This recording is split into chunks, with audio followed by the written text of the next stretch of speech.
I've been covering this league since 1987.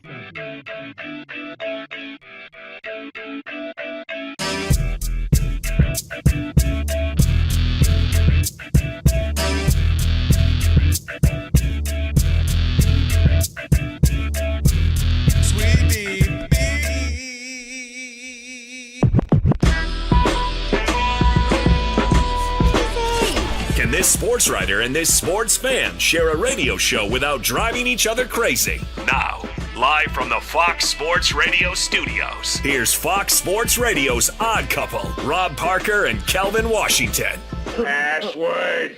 Ack, ack. Enter, brother.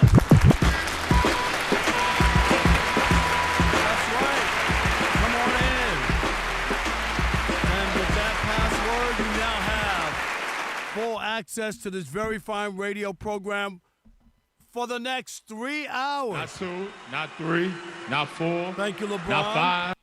No matter how you listen in, Fox Sports Radio, foxsportsradio.com, the iHeartRadio app, and SiriusXM Channel 83. Wow. And now, look. We'll do it live. On YouTube. Do it live. I'll write it and we'll do it live. Do it. Thank you, Bill Just O'Reilly. do it. Say my name. Rob Parker. Say his name. Kelvin Washington. And we are indeed the Odd Couple on a funky flashback Thursday. Woo-hoo! And you'll need our telephone number because we are, without question, the most listener-friendly national sports talk radio show on the planet. Stu Gotts. On the planet. Richard Cavino. On the planet. Jason Aaron Smith Maller. and Mike Harmon. On the planet. Ben Maller. There we go. Ben Maller. At least when people are, there we go. At least when people are still awake. Byron Bolaños. Sorry about that. Write it down, committed to memory, 877-99 on Fox. For you laymen who can't figure out the letter and the number, it's not trigonometry. It's 877-996-6369. And if you hear feedback on the line, it's your own fault. It means only one thing. You forgot to turn down the radio. And if you call in here and have a problem with what we say to you, guess what? Tough, because... Well, I'm talking to you the way I want to talk to you. Do you have a problem? Turn off your station. And with all that said, always remember...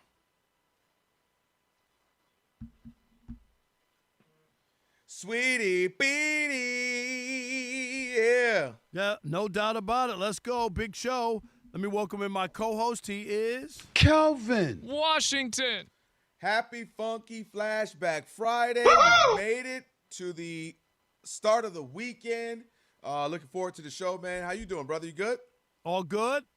Great night last night at Catch. Oh, yeah. LA. Let me tell you what you didn't do. West, you Hollywood. didn't waste any time showing us that you were having a good time. I left you from our show, and 32 minutes later, you were already tipsy with a bottle of Champipple in your hand. I was like, my boy ain't playing on him tonight. What a good time had by all. No, it was good. It was a good time. It was like an eBay event. I was like, yeah, right. I need baby oil. Okay, but here's the question, Alex, Rob G, Elijah. Did he catch anybody? Did you catch anybody? I caught something, but it wasn't what I was looking for. Shoot. Unfortunately. Rob. You got a tissue for me? I thought you were leaving that in Vegas. Streets are saying it was all dudes all the time, just like the Golden Girls cruise. You know what, Rob G? I'm going to come in there and punch you in the face one of these days. You keep it up. Come on. I mean, it's near West Hollywood. I'm gay. I understand. It was because it was a trading card kind of party. Oh, yeah. Never mind. It was mostly. Yeah. What do we call it? Teeny boppers. Oh, don't say it. Yeah, I know you better say that off the air. Yeah, you better not say that on air. Please don't. I know what you're talking about. Trust me. We all do. Yes, but it was a good time. They had filet mignon on a stick. Oh, they had Champipple, an open bar, all that other good stuff. And it was to kick off the All-Star weekend here in Los Angeles. So it was a good time. How are you? Glad you had a good time. All right. You good? All right. Yeah. For over 40 years, TireRack.com has been helping customers find the right tires for how, what, and where they drive. Ship fast and free, backed by free road hazard protection. with convenient installation options like mobile tire installation. TireRack.com, the way tire buying should be. Hey, before we get started real quick, let me welcome in the Odd Couple crew because we wouldn't be able to do this fine radio program without him. Rob G, of course, is our producer. Bud Mexican is there. You go. Alex is our engineer. Alex, you're a hidden talent. One more Alex for you. Alex, you're a hidden talent. There you go. Steve DeSager is at the anchor desk. He'll keep us updated throughout the program. Never heard of him. And, of course, Never heard of him. Elijah. Never heard of him. Our social media guru. Who? All right, Alex, come in here real quick. Real quick. Heard that before. Alex, I have oh, my God. It's going to be not again, Alex. Yesterday was already crazy enough. We're going to do it another day like this? No. It's not going to be crazy. All right. Alex, just come over here real quick. What is Alex going in? Is the mic? Did you put the mic on or no? I can turn it on. Can you turn it on? Hello, Rob. How are you? I'm well. How are you? Alex, I just, you know what? I appreciate our friendship. I appreciate the work you do every day here. This show wouldn't be the same without you. And for that, I got you a gift, and it's a for nothing gift. Like you didn't do anything to earn it. You just were you. And I was out today, and I wanted to get you a gift. Let's see I'm what gonna this cry is. right now. Don't cry quite yet. Let's see what it is first. What is it? Oh, this is fresh. Put it on. Can you slide it on? Oh, hold on. Put the camera on Rob for a second. While he puts it on. All right. It is a, that's right. We always think about the YouTube, but it's a brown button-up shirt. It's a large. I saw the shirt, and I said, this would look good on Alex. Oh, my You need a shirt to go out with every once in a while. Look at that. Does it fit? It fits. Beautiful. Do you like it? Beautiful. Yes. Seriously. Let's see. Put the camera on. Yeah, Okay. all right, here we go. Okay, Alex. He's already got the sleeves rolled up. Hold on. We're getting ready. I'm about to go with Rob tonight. Is that it? It's Hold on, very hold on. nice. What do you think? That looks good. That looks clean. How's it feel? It's Feels great. right? Comfortable. My sleek, man, here we go. Breathable. Yeah. Rob, come here, man. Thank you so much. I dude. appreciate you. I love you. Thank you. No doubt. Thank you, For, Rob G. for no reason. Just was because of you being you. Thank That's you. it. Rob G, step it up. I don't know. Rob G. I don't know if I'm buying it, Rob G. What are you talking about? Rob G. I already know Rob G, so I already know what he's thinking right now. And yes, I'm thinking the same thing, Rob G. But for the show's sake, I'm gonna go, oh, that's so sweet. What? Hey, Alex, Rob G, there's cough a tag- twice if you know that I know that you know that I know. There's a tag. Okay. What? There's a tag on it. It's not like it's used or anything. Or I got it from the Even home. if it's from the downsize, I love it. Listen, it may or may not have been in a mattress bag this past weekend. It made it Fits back to nice, LA. Rob. But Does it it? doesn't matter because a gift is a gift. It's a beautiful gift. All right. That's It is. Thank you, Rob. You're Alex, welcome. Alex, it looks great on you. And why you and Rob G right away? You go somewhere else. Oh, I didn't you say know, anything. I didn't say anything. Whatever. All right. I didn't say anything. Rob G, cough twice. All right, Rob G, don't be coughing. All right, here we go. Rob G, we got breaking news today from the association. Chris Paul is done. Yeah, I don't know if this is breaking news because he's kind of been done for a few months now at this point, but it is official, like a referee with the whistle. Chris Paul has retired from the NBA after 21 seasons. He was famously sent home by the Los Angeles Clippers at the end of last year because he was beefing with Ty Lue, wasn't speaking to him. They had just had enough to hear with him, so they sent him home. They traded him unceremoniously to the Raptors about a week and a half ago. The Raptors tried to reroute him. They couldn't, so they waived him, and then Chris Paul was like, you know what? Rather than hang on for whatever last 25 games of the season, let me just call it a career. CP3, the point guard, retired. And, Kelvin, at this point, there's ways of going out 21 years in the NBA. Mm-hmm. And, we always talk about it. Is it good luck or good riddance? For Chris Paul, I think it's good riddance. Stuck around too long. The way he was dumped in a place that, this, Lob City, and he had all this love. He was coming back to go out a certain way, right, and have people feel good about him and all that. He lost that because of whatever shenanigans that he did with the Clippers to turn people off to him. And I'm just being honest. I've covered the league for a long time. We know what a player he is, but he rubbed people the wrong way along the way. And that's a long road, 21 NBA seasons. And what happens is people put up with a lot of stuff when you can play and make a difference, right? As soon as you can't do that, those days are over. People aren't going to put up with the rubbing people the wrong way, treating people a certain way or whatnot. And I think that's why the Clippers, the middle of the night, they had to fly in. Remember that, right? The middle of the night to tell him to pack his bags and get out of here. I mean, that speaks volumes, especially for a guy who played in the organization for a long time, had some success, put that organization with Lob City on the map in NBA America, and that's the way it ended. So that's on Chris Paul. I put it like this. Chris Paul is, let's say he had 21 years. I'm going to split it up into 20. Let's say it's 10 and 10. He is the most interesting of his peers, if you will, in that LeBron we already know. He's number 1, number 2, number 3, wherever you place him. But we already know his greatness. You already know his Steph. We already say greatest shooter of all time, one of the best players. Like, you kind of know Steph. He got a bunch of rings. You kind of know where he is, so on and so forth. Dwayne Wade's got a few rings. You kind of can place people in certain places. Chris Paul, the reason why Rob G just said point guard, because he was the first person we started to call the point guard, right? You had Magic. I heard that a long time ago. You had other great point guards. But he was the one we really started to say that with. He was the first 10 years, he couldn't have been more lovable, right? He's the small guy that's playing great in New Orleans. And in turn, Oklahoma City, because they had, the whole Hurricane Katrina, so on and so forth. Then he's the guy that comes to Lob City. And they're great, they're fun, they're entertaining, they're the sexy pick for a handful of seasons to win it all. He has one of the best campaigns for an athlete commercial-wise with the Cliff Paul and the State Farm. So he's that guy. He's perennial all-star. He's finishing in the top 3 for MVP a couple of times. And you're like, what? He's that guy. One thing started to change when he and that Lob City team started to fail in the postseason, and not just fail like, we couldn't get it done, but collapse, right? They started to give up leads in series. They started to have epic choke jobs. Things started to change about him then. In the last 10 years, to your point, it went from lovable Chris and Cliff Paul, Lob Cities, commercials, one of the best passers in the league, one of the best players, to, man, do they choke. Man, is he always injured. Man, they always come up short. Man, he became a journeyman.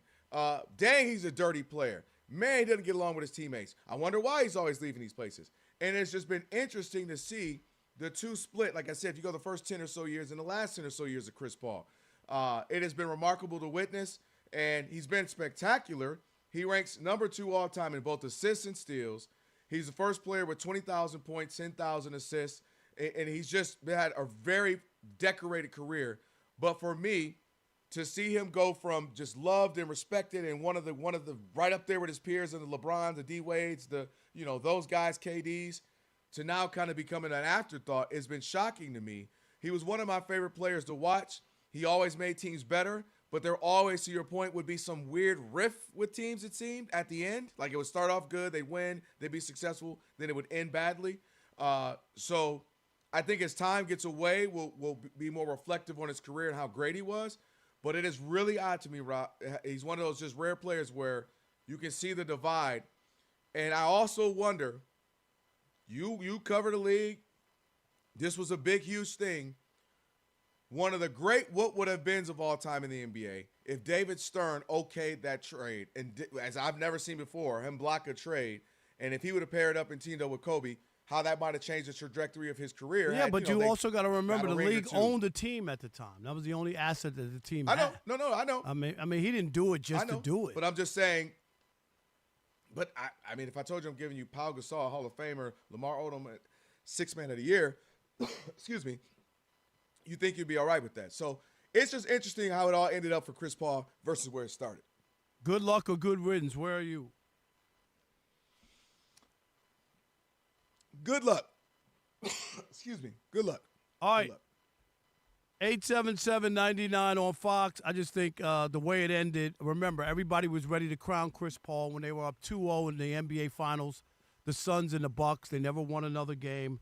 That kind of also changed the way people looked at him because they were doing a coronation. It was all about Chris Paul and how great he was. And look at it, he finally passed Isaiah Thomas and all these other people they were talking about. And I think that went – I just think the way he went out, there was no way Chris Paul should have gone out that way with the Clippers, which tells you It's sad. that says a lot to me. That's what I mean. That really does. Right? The middle of the night, they have to fly from California to wherever they were on the road and say, okay, pack your bags. We need you to get out of here. Wow. All right, 877-99 on Fox. Chris Paul, thoughts about his career. He's retired. Are you saying good luck or good riddance? It is the Odd Couple. Rob Parker, Kelvin Washington, where we deliver insight, not noise, right here on Fox Sports Radio on this Funky Flashback Friday. And you know what you need to do. What's that? Stick and stay. Especially if you like me in this collared shirt in the US of A. There you go.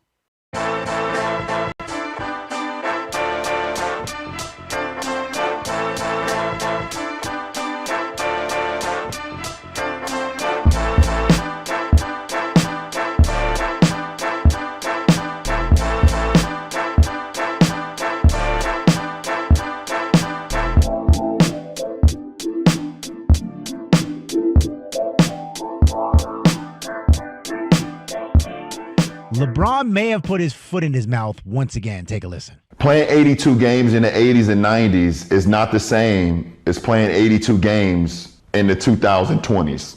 It's just not. The way we play, the level of pace, the level of the speed that we're playing at, it's a different game now. It's a totally different game. You know, it's a lot of soft tissue injuries that's happened now because of it.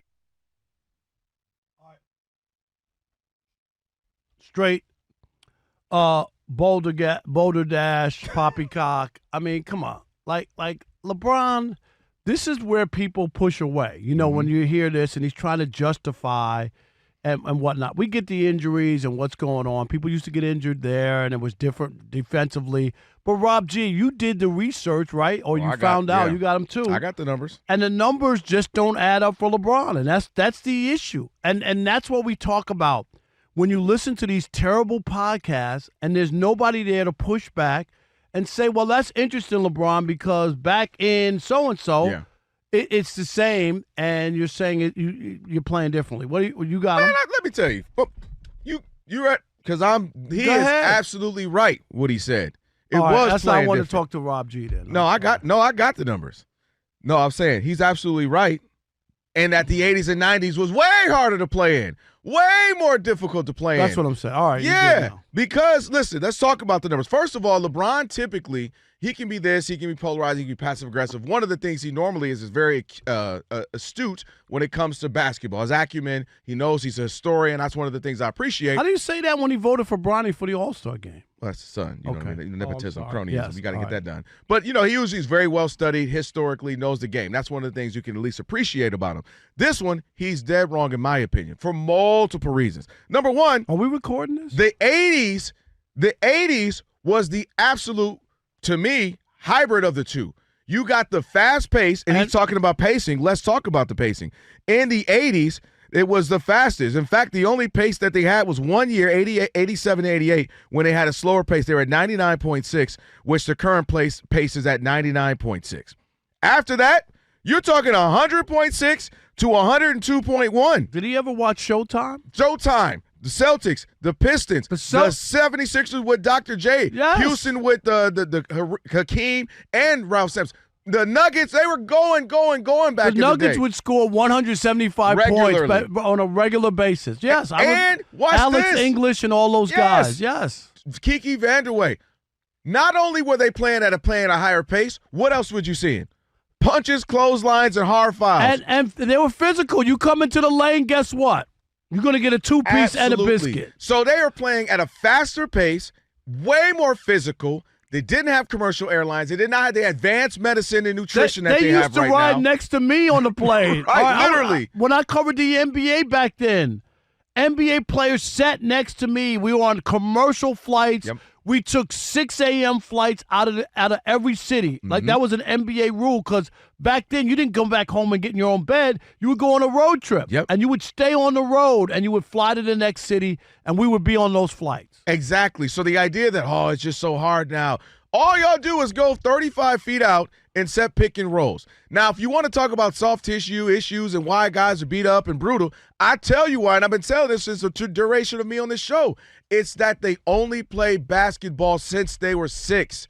And that's all they do. And they're playing for their team. They're playing for the travel league. They're playing AAU. Then they play for this team. That's not what people did. They played all sports. They played all sports. How many times we hear about guys playing football, baseball, basketball? Oh, I didn't really lock into basketball until my freshman year because the other years I was playing this. Or in high school, I had to decide which one am I going to finally commit to because I played all of these sports. That's the issue why guys are beat down, wore out. That's why LaMelo Ball is always injured, and Lonzo Ball is always injured, and Zion's always injured. And they played 1 million games on the AAU circuit on the weekend. 6 on Saturday, 5 on Sunday. Ridiculous. Then I go back to my regular team, and I'm playing too much. But the idea that they're playing faster pace and it's harder. Yeah, right. You have everything catered to you. The best medicine, best nutrition, best travel, best doctors. I don't remember any masseuses traveling when I was covering the NBA in the 80s. I don't even remember.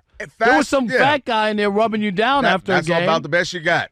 What was the dude with the Pistons for all those 30, 40 years? What was his name? Mike Abdenauer. Abdenauer, exactly. That's a good call for you. Very good. Mike Abdenauer. Yeah. So I'm blown away with this one, LeBron. It's a big miss because they played at a faster pace throughout the duration of the 80s. They played much more physical basketball. They didn't have the advancement of medicine and technology. So I don't get where he's going. And guys do. And then your guy, Joe Dumars, came out and said they're saying there's no more when it comes to the load management, there's no significant data that concludes that you're better off with load management.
Radio, it's the Odd Couple, Rob Parker, Kelvin, Washington, on a Funky Flashback Friday.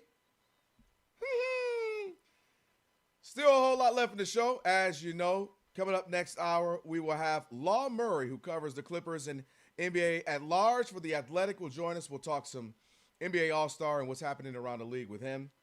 Taylor Schaub, Spectrum News 1 Southern California sports anchor and reporter, going to join us as well. We'll talk some more Lakers, what's happening with the Clippers, and the NBA All-Star Weekend with him as well. So a lot to get to throughout the remainder of the show. As always, make sure you check out the YouTube channel. We are simulcasting now. Shout out to Elijah's got us up looking good.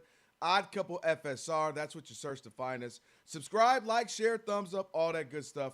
We really appreciate it, y'all. 877-99 on Fox. All right, Rob. Good riddance, good luck to CP3 calling it a career after 21 years. You say good riddance. I say good luck, especially the further we get away, we're going to realize, man, you know, we're going to miss those guys. LeBron, KD, I don't think CP, so. You just Steph. move on. I don't think that people, like, I know you believe the league can't go on or whatever. People move on. Oh, it goes on. It goes on. From Jordan, so it'll go on. That's what I'm saying. I think it's a part of the history. Don't get me wrong. I'm not saying you totally forget them.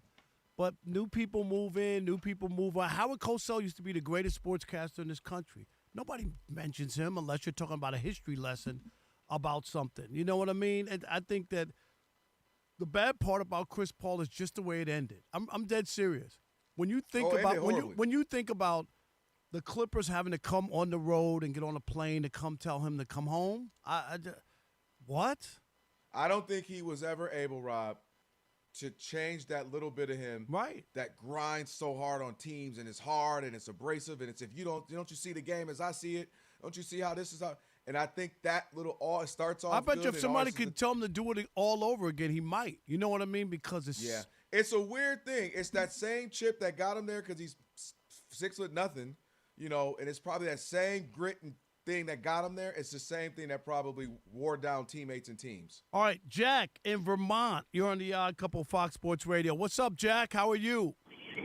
Boys, I'm doing good. Thanks for taking my call. Before we get into Chris Paul talk, Rob, you got to let me know how last night went, man. You had me hanging on a thread before you went out and partied. Yeah, you know what? It was a good time, free food and drink, not that much eye candy around. It was a That's interesting at Catch. Like that's kind of the thing there. Yeah, but it was like a thing for like trading cards. You know what I mean? Like so. Yeah, there was a lot of guys in there, way more than you women. didn't tell us that part yesterday. I didn't know what it was. Sounds good. I just knew it was. I knew it was free food and drinks, and eBay was involved, so I figured it would be good. And Jack, the filet mignon was outstanding, so I did have at least it saved the night. At least you got something out of it. Yeah, at least you got that. Yeah, it was a good time. You didn't meet Felicia, but you got filet. There you go. 877-99 on Fox. Yeah, and then, for him to go out like this, nobody thought, think about this. After all that, nobody thought, well, we might be able to use a veteran point guard. Do you know what I mean? Like in a playoff run. Oh, he's like a coach on the court, or we only need 6 minutes or 8 minutes out of him off. Nobody. Nobody. We talked about it. What he would do to your locker room, and you're trying to build a culture and young guys, he might be too much, too abrasive, too... don't you get it? Why don't you get it? This is how you got to do it. And it's like, they don't need that. It was the lemon worth the squeeze at this point, Rob. You get what I'm saying? If he comes to a team, he's too much. He's trying to outcoach the coaches, trying to do this, and he's not providing any greatness on the court. I could see people being like, nah, it's not worth it. It's not worth all that. So, all right. Well, Chris Paul calling it a career after 21 years. Hey, LeBron, he might be a little unaware of something, Rob. And it might be time for us to tell him about that. We'll do that next. Right now, who's in there? Steve DeSager? Good afternoon to you. Hey, Steve. Hey there. All-Star Weekend is underway. We've got the Rising Stars game at L.A. coming up. Celebrity game is underway at the Forum in Inglewood. The L.A. Clippers Arena will be hosting the actual All-Star game on Sunday. There is a new format this year, U.S. versus the world. Guard Chris Paul did retire after 21 seasons. He was a 12-time All-Star. There's college hoops next hour on Fox TV. Number 10, Michigan State at Wisconsin. The NHL is off for the Olympic break. U.S. women's hockey advanced to the semifinals with more dominance today, beating host Italy 6-0. The Americans could face Sweden next on Monday. American Ilya Malinin finished 8th in men's figure skating after falling twice in the free skate finale today. He was in first after the short program. Malinin had been undefeated in his last 14 competitions, but had his worst score total today in nearly 4 years. Akshay Bhatia is tied for the lead at Pebble Beach after second round 64. Ricky Fowler is one shot back. The Big Ten will propose a 24-team football playoff, which would eliminate the conference title games. It's still a 12-team playoff this coming year. The Big Ten wants a 24-team playoff to start no later than 2029. Pitchers and catchers reported to spring training this week. The first full squad workouts start on Sunday. And NASCAR's Daytona 500 is this Sunday on Fox TV. Back to you. Steve, thank you. Appreciate it. Odd Couple on a funky flashback Friday. Rob Parker, Kelvin Washington, Tire Rack Play of the Day on the way, Shekel City as well. And right now, Rob G, LeBron messed around and got a triple-double last night. He's now the oldest player to record a triple-double. But he also had some thoughts, of course, when they asked him all about it after the game. Yes, he did. And, LeBron James is never shy about talking about himself. You know that. If you give him that opportunity, he'll mention about how great he is and all the work he puts in and all his place in history and so on and so forth. And all the Hall of Fames he's in. Well, Were you yes. talking about LeBron or me? Both of y'all. Okay. But yesterday you mentioned it. They asked LeBron after his historic triple-double about, his career and the idea that he's late in his career. And how long he can see himself doing this, because, having a 41-year-old getting a triple-double is no small feat. Take a listen to LeBron. I'm a goofy-ass 41-year-old kid. I think people should know that by now, right? My game is not going anywhere. It's my body. There's so many more factors that come with how long will I play the game. I don't think my game will ever suffer if I decided to continue to go however long that is. I just think it's like, it has to be here. How long can I stay in love with the process?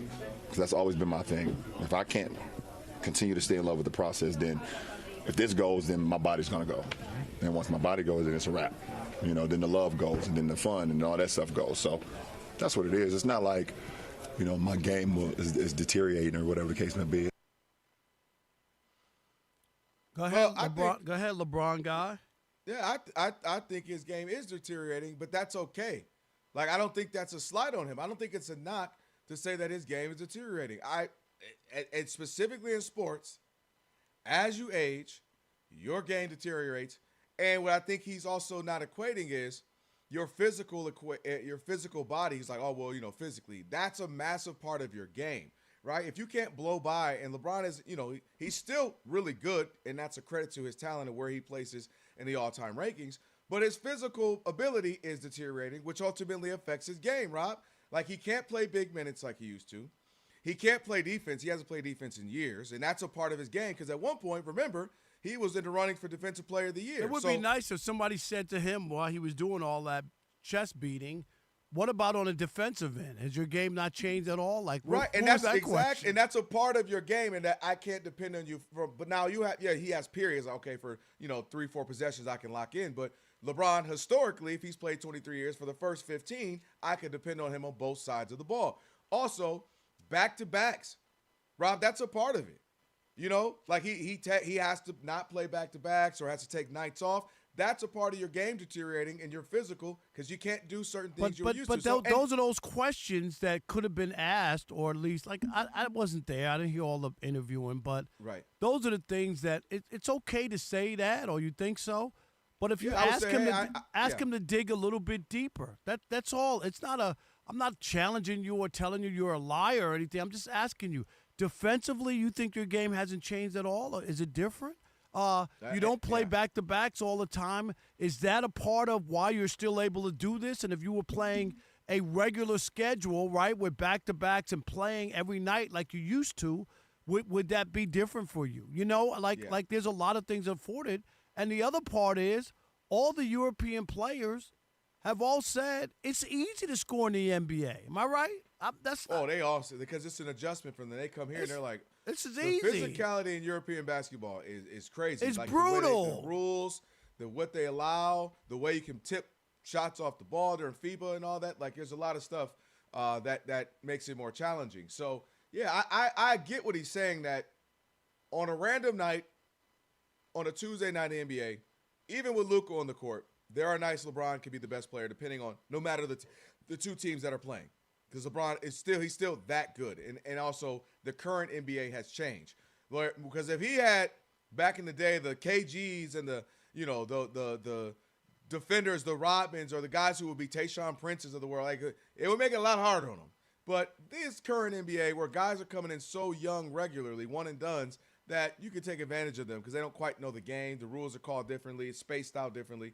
Yes, LeBron is going to be able to play. To what he's trying to allude to, he could technically play another 3 years and be, the second, third, fourth best team player on the team. But not on a team that's winning anything. You know what I mean? I agree with that. Like, because what I would need out it. of you, you can't give me. Right. I might need 45 minutes out of you tonight. Right. And I need that 45 minutes to be high caliber on both ends of the floor, locking up. And that's what he can't give you. Right. And that's okay. Like, that's just where we are right now. So the idea that, it's nothing to it, my game won't change. No, your game has slowed down a little bit. And that's expected of someone who's played. No one's saying that, season, right. Like that's and not natural. to mention all the extra season between the playoffs and Olympics. So it's called human nature. And you've avoided Father Time longer than anybody we've ever seen. So, that's kudos to him for that. No doubt. I get it. You know, like people look at numbers sometimes, and it's got to be a context to it. Is that fair? Oh, 100%. It's a context. Yeah. If you just look at, oh wow, look at LeBron averaging all these points this late in his career. No one's ever did it. The oldest guy to be a trophy. No one's played 23 years. You know what I mean? Like of course he's gonna have all the records for being an old man. No one's played that long, and that's fine. I mean, I think for LeBron to be in the spot, or how about the question of, well, your game hasn't deteriorated at all. How shocked are you that you could play with a player like Luka and you say your team has no shot to win in the NBA? How about that one? Is that a question? Like in the old days, you had two players. I'm telling you, got Luka and LeBron. People want to see you two. You're scoring 25 points a game at 41 years old, 40 years old? What? Oh, yeah. That's what I'm talking about. Yeah, and not to mention, too, I would also say, you know, his game has deteriorated a bit to where we're celebrating a triple-double for him 2 nights before the All-Star game. He got his first of the year. What do you think he would be at back in his prime, Rob? Right. What, like 15 by now? Right. 16? That's So, another one. Right. That's an perfect. example to me that we're celebrating, which is a great accomplishment, but your first triple-double of the year, historically, this would have been your, you know, somewhere in between 10 and 20th of the year by now in his prime. So, but I just think I think it's going to be really difficult, this ending, because what does LeBron want the ending to be, Rob?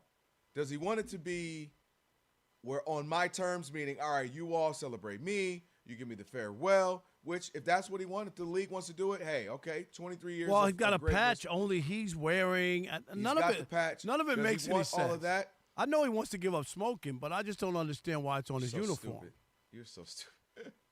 Does he want to go back to Cleveland for the ceremonial? Does Cleveland want him back? I mean, like I'm just curious, Rob, you know, like how is this going to – like you didn't know when, but you knew it was ending for Kobe with the Lakers. You get what I'm saying? Like you knew like the Lakers were going to go down with Kobe, even if they probably should have got rid of him 3-4 years ago prior, but they felt indebted to him. And that's just the way they are. And those last 6 years or so weren't good. They were bad. They weren't exactly. Nobody wanted to go play with Kobe, and remember, they couldn't get anybody to come here. Couldn't get free agents. He was old. He was very expensive. He was broken down. But that's what the Lakers are going to do. They felt we owe it to him. He's been our guy. So you knew how it was going to end. The only thing is, I just, you know, with new ownership, I'm not so sure LeBron's going to get what he wanted. You know what I mean? His Hollywood ending. I'm not so sure it's going to be like that. I think it'll be elsewhere because if you're I think it's gone too. Yeah. Yeah. If you're the Lakers and your new ownership and they didn't give him an extension, which got him, you know, pissed off.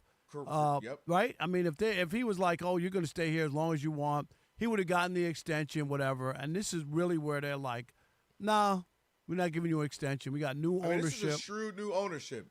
They don't mind. They don't spending do money. that. We know that, but they're very wise. They know what they do. They let Corey Seager go. You know, they'll let Cody Bellinger go, and you know, because they are of course the owners of the Dodgers as well. They'll make those moves that you're like, oh wow. They'll sign big guys. Like they're trying to win. And if they feel like we love him, he's great, all-time great, we love what he did for the league, but we got to move on, they'll do that, and they won't necessarily kiss your butt.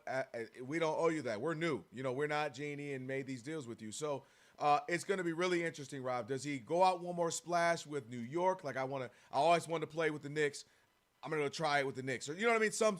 I always want to play with Steph. I'm going to try 1 year with Steph. Or does he just go back home 1 year to Cleveland so I can retire with Cleveland technically, get the jersey and the banner and give it one more shot. I would question teams. You know what I mean? If you got something going and you think you have a chance to win, that you would do that. You know what I mean? Like it could mess up the whole chemistry. I don't disagree with that. He's not coming off the bench as an eighth man. You know what I mean? Like what? I don't disagree, and that's the risk you take. So if you're Cleveland, you know, are you saying unless you think you can't win? You know what I mean? And it's just we just. If we really can't win with what we have here, and we just want to make it a a ceremony with LeBron and milk that and sell some more jerseys and all that. For a team like Cleveland, I think it's the opposite that, hey, LeBron, we actually got something. You know, we're relatively good. Maybe you could say underachieving, but relatively good. Can you come here on a minimum? No. No? The answer's no already? You really think so? I'm asking. I'm saying that's the come as a minimum, and you're in the rotation, yes, but we can't guarantee. But we can't guarantee you where. Yeah, we don't know the minutes. We just know we want you because obviously you giving us 20 minutes is better than 80% of the league. So 20 minutes, 6, 7, 8, 9, whatever the minimum, mid-level exception, whatever it is. Come try one more time at home at the crib. See if you can win a ship. That's the pitch to Cleveland. We got our guy in Donovan. We got, if everything remained the same, Mobley, and we've got pieces around here, Allen. So we just want you to be a part of this so you can be home. It'd be great for us, be great for you. But this isn't your team. It's still Donovan Mitchell's team. That's the sell. I'm not saying he'd accept it, but that would be the sell. All right, your Tire Rack play of the day on the way, plus Checo City and All-Star Weekend. Rob, you going out tonight? Tomorrow. Yeah, because they already started. They got the celebrity game going on right now as we speak. So a couple of events happening today. We'll talk about the buzz around town with the All-Star Weekend. See y'all. It's the Odd Couple on a funky Flashback Friday. Rob and Kelvin, Fox Sports Radio.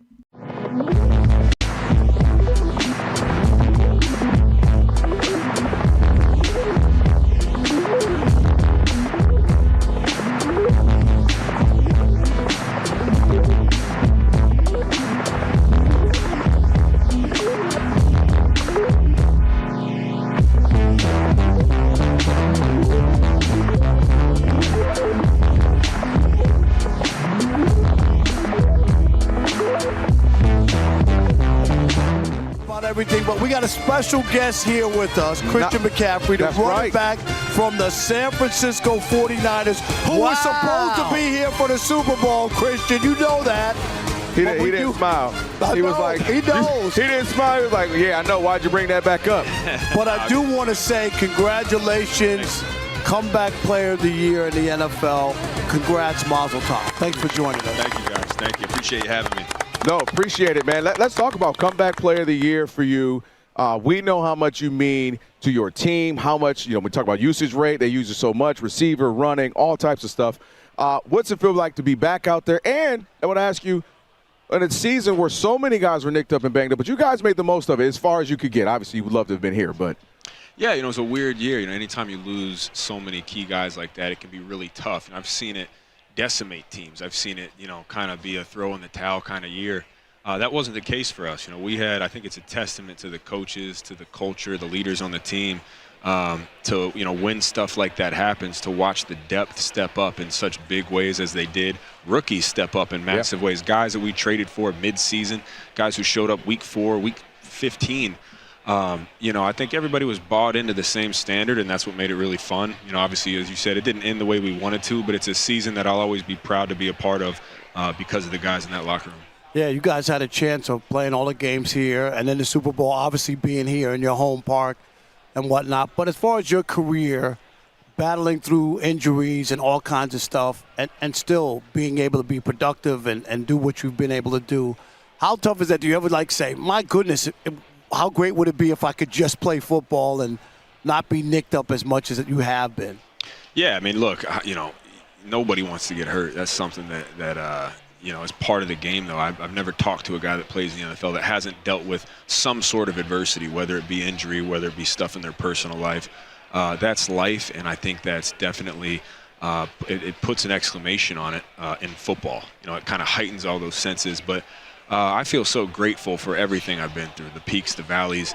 I don't regret anything, man. I've found out so much about myself, so much about football. I think God's put me in some amazing situations where I felt so low and so down, and I was asking myself why, and I fast forward a couple of years, and I thank God. I'm like, okay, that's why. That's why I had to go through some of those things in order to come out on top, and it's all a part of the journey. Life has a weird way of doing that, and I think the more you can just show up every day, work your ass off, man, and trust the process. Time kind of tells everything. And so that's kind of been my journey. I'm thankful for it all. Obviously, I wish I never got hurt, but that's part of it, and I know I'm not alone in that. I want to follow up on that really quickly. I remember my mom telling me, my mom's passed away, but her telling me I was going through one of those, why me, why? And she said, you should ask yourself, why can you see? Why can you think?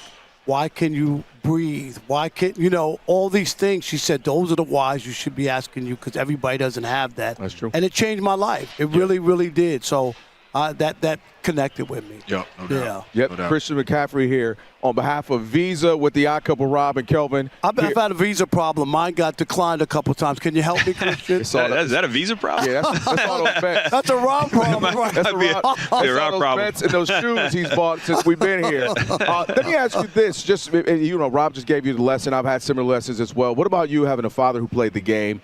What was that like preparation-wise? Getting you locked in could have been from high school to college and obviously to the pros. How helpful has it been? Maybe it's been challenged at all for some reason, but what's that experience been like?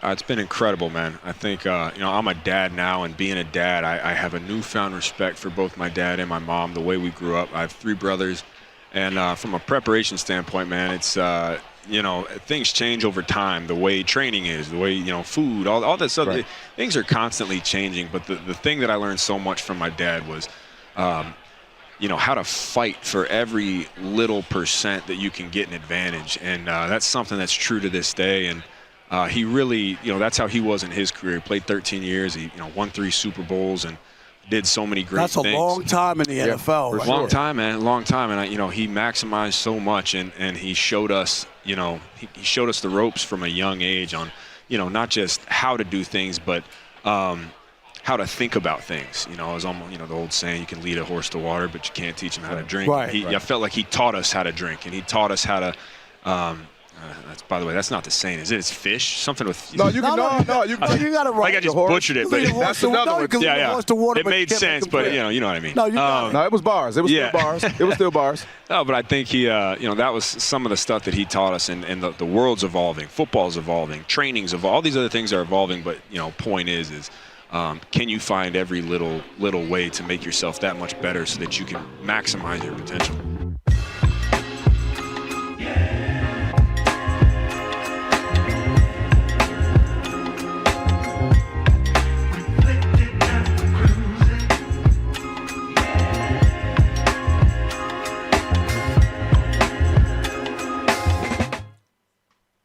Fox Sports Radio, it's your boys, the odd couple, Rob Parker, Kelvin Washington, on a funky flashback Friday. What are you doing right now, Rob? Checking your shirt, your jacket? I got a new shirt today. You see it? Can you see the? I see it, but what I'm trying to read, what does it say? BBWAA, the Baseball Writers Association of America. Nice. Rob Very G, nice. who is the person patching all this stuff for this man? You put them to work. You are keeping them employed. You are keeping the people downtown L.A. employed, Rob Parker. Hey, that's all I do, Because I don't know how you got everything got a logo on it. Mike, I love it. No, because it's just easier to wear considering what we do. You know that. You have to put on a jacket and a tie sometimes or whatever.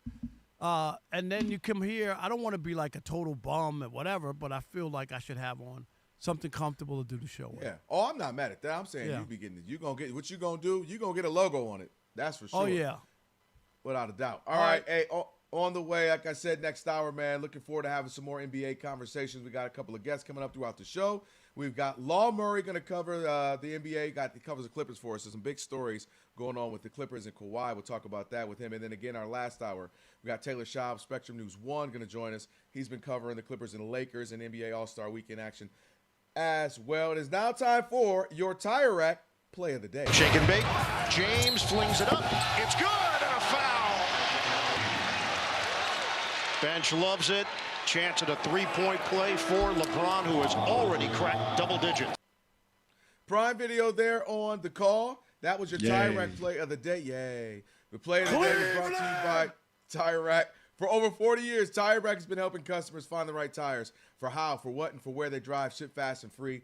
Backed by free road hazard protection with convenient installation options like mobile tire installation. TireRack.com. It is the way tire buying should be. And let's get into Shekel City. Welcome to Shackle City. Oh. The home base for Rob Parker's daily picks against the spread. All right, how'd you do? All right, Rob G. Did I do that? Did I do that? Did I do that? Rob G, I want my respect. Here we go. Last night, you ready? 2-0. Okay. And now my record is 52-32. Rob that's G, great. I'm making shekels in Las Vegas. I have a that's good. residency now in Las Vegas. Yeah, they might not let you come back now. You might get kicked out of Vegas. 52-32. That's not bad. Right? 62%? That's not that. That's making money. Yeah, they might start asking you some questions, sir. Who do you know here? There's nothing like the Is he counting cards? What is he doing here? Elijah reset. That's what we call it. The Elijah reset. Yeah, he got you right with that. Elijah reset my NFL picks from this past season. Hey, Lamar Mitchell again text me. Tell Rob, great run. Can't wait to see him in Vegas. There you go. You know he doesn't invite you because he wants to see you. No, he wants money. Yeah, he knows that Rob's on a hot streak now. It's He'll go not to Vegas, you're going to blow it all and away. it'll be all done. Yep. That's how it is. You're like, man, should I spend this $3,000 on these bets or this new Gucci hoodie? Yeah, there you go. All right, you make your bet. What you got today? Who you picking? There's no games. Oh, no games? Oh, you're right. There ain't nothing He's going betting on Sham Charania winning All-Star Game Celebrity MVP. I saw him. I haven't seen him cook. Has he played? I have no idea. He just came out in the, I'm sorry. I give people a lot of credit. It's All-Star weekend. You want to be a part of it. You can't go to the game or whatever. But really? Wait, what are you saying? Going to that? Yeah. Have you gone? Have you bought tickets to go to that?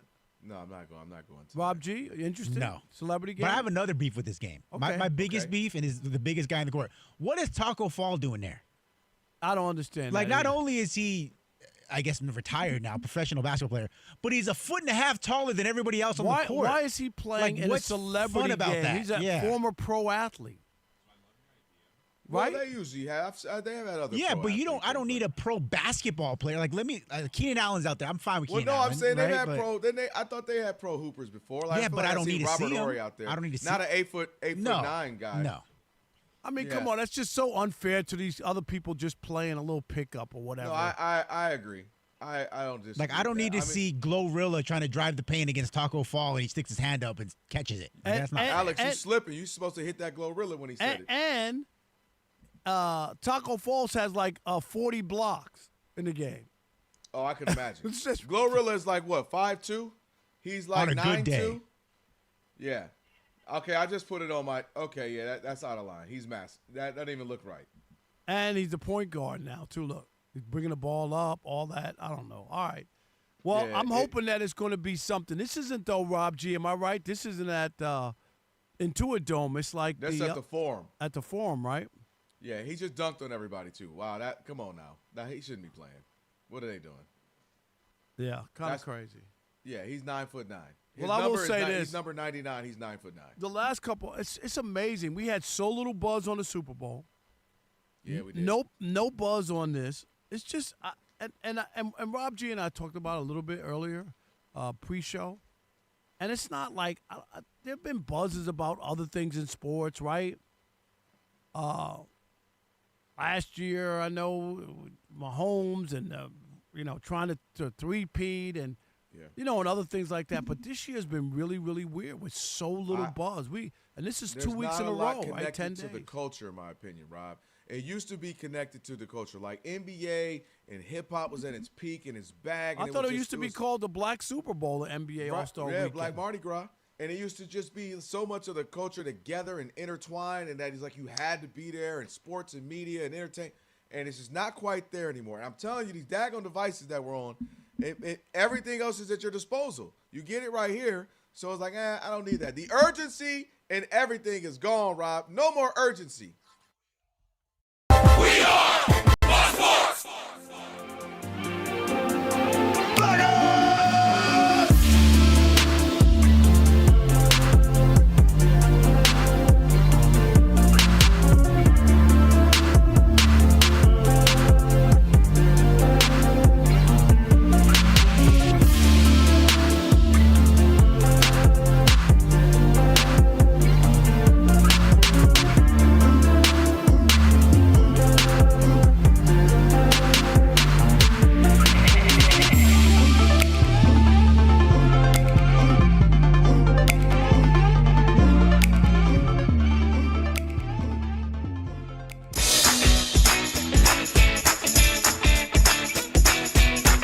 the Odd Couple. You know what time it is. It's your boys. Let's get it. The Odd Couple is fun. Check. And informative. Check. What's up, America? You want to talk sports with 1.5 of the best-looking guys in the game? That game was incredible. You are wrong. You'll be king of the water cooler. What's it like working with Rob? Rob in his mind is like Chris Rock mixed with Richard Pryor, so I'm running out of fake laughs. Ha ha, Rob. Rob is very passionate. Son, you ain't ready for this. Well, I don't have BS in my game. I'm straightforward. I'm honest. You say Brady's the greatest quarterback of all time, but Eli Manning beat him twice. And, of course, it doesn't hurt that I'm right most of the time.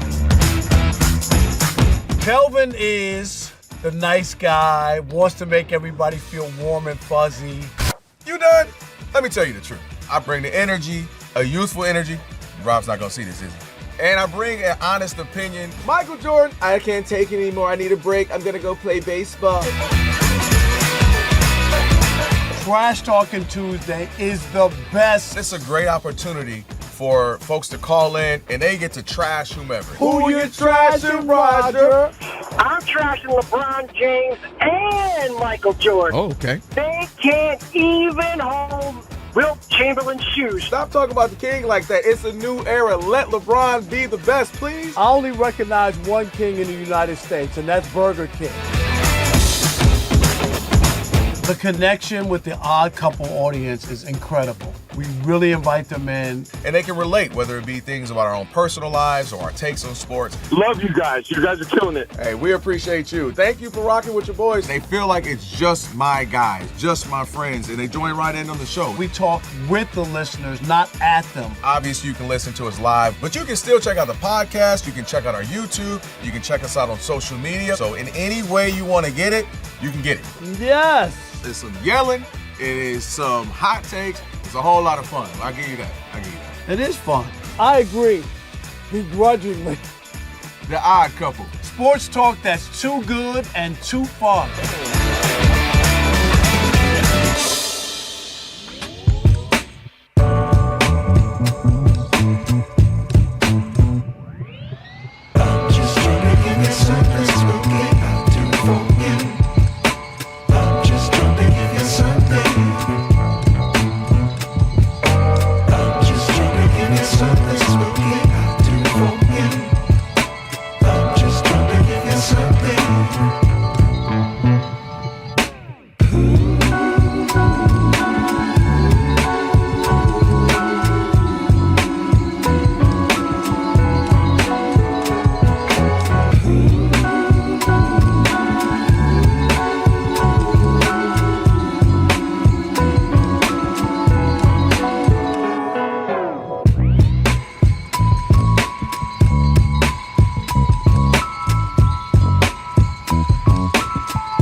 To start, number 10, Michigan State at Wisconsin. The NBA's on All-Star Weekend. Celebrity game going on right now in L.A. After this, the Rising Stars game. The Clippers Arena will host the NBA All-Star Game on Sunday. Guard Chris Paul retired after 21 seasons. He was a 12-time All-Star, Rookie of the Year in 2006. Also, reporter Chris Haynes saying that Sacramento guard Zach LaVine will have season-ending hand surgery. The NHL is off for Olympic quick break. U.S. men opened on Thursday. U.S. women's hockey dominated again, advancing to the semifinals in Italy today, beating Italy 6-0. American Ilya Malinin, who had been undefeated in his last 14 figure skating competitions, finished in 8th place today, falling twice in the free skate finale. He had been in first after the short program. I'm Steve DeSager.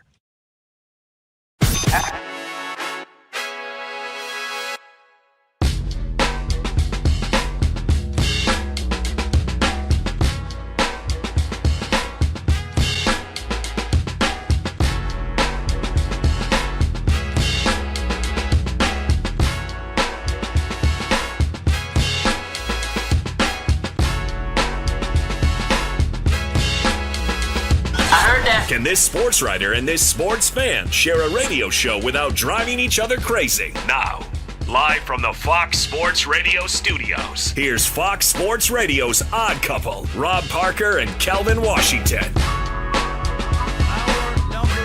Number two. On this All-Star, NBA All-Star weekend here in Los Angeles. Is it? Rob Parker, Kelvin Washington. We are indeed the Odd Couple. Be sure to check out our brand new YouTube channel. Do it! That's right. Watch us both live on YouTube. And we simulcast. You get radio, video of us too. Just search Odd Couple FSR on YouTube. Again, that's Odd Couple FSR. And be sure to hit that subscribe button. Don't stop. Hit the thumbs up icon if you like the Knicks. I mean, if you like us. Hey, yo. And comment away. Again, just search Odd Couple FSR and subscribe. Don't forget Law Murray is coming up. He covers the Clippers and the NBA at large for The Athletic in about 28 minutes. So there's a lot to get to. Pro Basketball Hall of Fame. We got some finalist names. We'll talk about that later in this hour as well. But Rob G, as spring training kicks off and pitchers and catchers are reporting all over Florida and Arizona, and full workouts are about to start on Sunday and whatnot, Sunday and Monday for some teams. There's a little Shohei Ohtani talk. Oh, there's always Shohei Ohtani talk. What do you mean a little Shohei Ohtani talk? Shohei Ohtani is keeping MLB bruh alive and well. So stupid. But no, big news coming out of was it Arizona, right? Is where they're in. Yeah, no more Vero Beach. It's been a long time since they were in Florida. Dave Roberts, all eyes are on the Dodgers, right? Not only because they are the back-to-back Dave World Roberts Series is champs. talking big when it was the ninth inning with one out, and Miguel Rojas up to bat. I'm sure he wasn't feeling that good. He wasn't talking big smack then. Cool as a cucumber. Yeah. You ain't see him, Rob? He was itless. He said, we ain't never scared. Are you kidding? Well, we ain't never scared. It's That's what he said. only gotten worse in the last, 48 hours, because you got ESPN, The Athletic, Fox Sports, all publishing pieces saying MLB is mad as heck, and it's all because of the Dodgers. They're buying up all the good players. They're winning all the championships, and we've had it up to here. We're going to lock out Major League Baseball, and it's all the Dodgers' fault. Uh-oh. So Dave Roberts was asked about this upcoming season. Of course, they're trying to three-peat. And he said that, quote, we think on paper this is probably the best team we've ever had. And a big reason why he feels that way, not just the addition of Kyle Tucker, not just that, the pitching staff should be whole again for the first time in a couple seasons. It's because of Shohei Ohtani finally getting back to full-time double duty with the Dodgers. He hasn't done it since he's been there, only did it with the Angels. In fact, Dave Roberts expects that now that Ohtani is a full, 2 years removed from Tommy John surgery, that Shohei should be in the thick of the Cy Young race. He's already a multiple-time MVP. He's got a couple of World Series. Now we're going to add a Cy Young to the list, guys. What can't this guy do, Kelvin Washington? Nothing. He does it all. And the best part about it, I'm getting ready to sit next to Rob Parker. And Rob is going to be mad because Shohei is finally going to do what we've been waiting on him to do. Is restrictions are gone, Rob. The shackles are gone. The babysitting is gone. We get to see the full outing if it's supposed to be 7 or 8. If it's a complete game, we get to see what the Shohei experiment really can be at its greatest, specifically as a Dodger, not an Angel, because there's different branding, there's different marketing, there's different eyes when you're a Dodger. And so far, for the most part, he has lived up to the hype and some. since he's been a Dodger, all he is known is getting World Series rings. He got 2 of them now. And it's going to be interesting and amazing to see this upcoming season the full scale of Shohei, Rob, where we might get 40, 45, 50 home runs, 20, 25, 30 stolen bases, maybe. And if we mess around and get, 25 games, 30 games he pitches, and can he be, 20-3? Can he have a 19-4 record, something crazy like that as a starter? This is going to be really cool to see, all jokes aside, to see one of the best players ever at his absolute best and being able to at least max out and see what he can do. And we didn't get it to see it the first year with the Dodgers. Obviously, he's coming off the injury, just hitting. Last year, they slow-rolled it, so he got rolling towards the end of the year and into the postseason. This coming spring, to see the full breadth of it all, I think that's going to be amazing. I think he's going to have his another MVP again. And because you can almost pencil him in for 35, 40 home runs. And then you pencil in pitching more than he ever has, or at least has as a Dodger. I just think it's going to be another spectacular season for him. Don't mess around and three-peat. That'll just put him through the stratosphere at that point. But it should be fun. We finally get to see maxed out Shohei. I'm looking forward to it. He's spectacular. It's been a blast to watch. He, like I always mentioned with LeBron being one of the only things in life to live up to the hype. All that hype we heard of a 16-year-old kid, and then now look at 23, 4 years later, what he's become. Shohei has been that for the Dodgers, and we'll see what could be next for him. All hyperbole and just talk. I mean, nothing that we've seen should give you this idea that he's going to win a Cy Young. I mean, he got touched up in the postseason. His career record and numbers and all this. Last year, let me just go with his hitting statistics. That everybody wants to crown this guy the greatest ever. First of all, he didn't even hit 300. He hit 282. He's actually hit under 300. Rob G, are you ready for this? 3 of the last 5 years, he's hit under 300. This is your greatest player of all time. He had 28 less RBIs. He went also from 59 stolen bases to 20, so that dropped. I mean, I could go on and on. Here's probably the biggest one. 2 years ago, he had a 9.2 WAR. Last year, what was his WAR, Kelvin? You know what it was? It was 6.6. That was the drop-off from last year to this past season for Shohei. And the year before that with the Angels, it was 6.1, and that's kind of where he was. He had an unbelievable season with the 50-50. That was, 2 years ago, not last year. And in the postseason, here's the greatest player of all time in the postseason. Each season is batting .248, and he has 45 strikeouts in 33 games. This is your greatest player of all time. All of this hyperbole that the only way I could even concede that Shohei has a chance of being the greatest player of all time is he'd have to win a Cy Young and an MVP in the same season. I'm dead serious. Because individually, if you look at him as a pitcher or look at him as a hitter, he's not the best in any of those. He's not the best pitcher in the league and definitely not the best hitter in the league. When you combine the two, sure, because nobody else is doing it, and I'm not taking anything away from him. But I think the hyperbole is just, it's not warranted. It really isn't. When you talk about even career WAR, he's not even in the top 20 lifetime in WAR, which is incredible considering what he's done and numbers he's put up. So Dave Roberts can sit there, and you notice when he pitches, that means he can't steal bases like he did, right? Because he's got to protect that arm. So when he pitches, that's not going to be the case. And last year we saw that too. It took something off of the hitting. When he was just a DH, he had a monster year. A monster year. Would you agree with that? I was like one of that. Of course. Of course.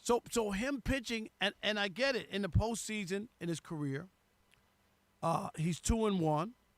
ERA, he is 4.43. Is that, you think that's Hall of Fame worthy? An ERA of 4.43? That's chubby.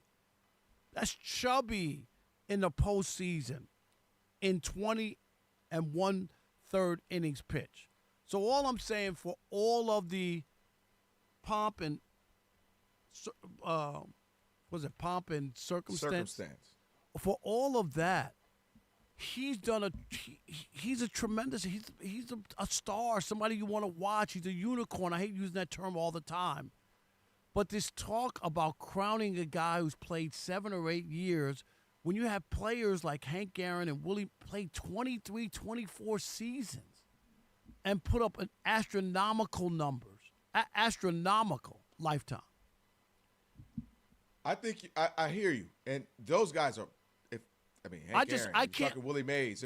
Hank Aaron played 24 seasons, and Kelvin, he averaged 100 RBI. I don't think anybody will ever be able to do that. If there's 4 or 5 guys that you never question, that you name 2 of them there. Babe Ruth is another guy. Right, Babe Ruth. But the you are belittling the feat, because the sheer nature of you saying, "Well, sure, we've never seen this before."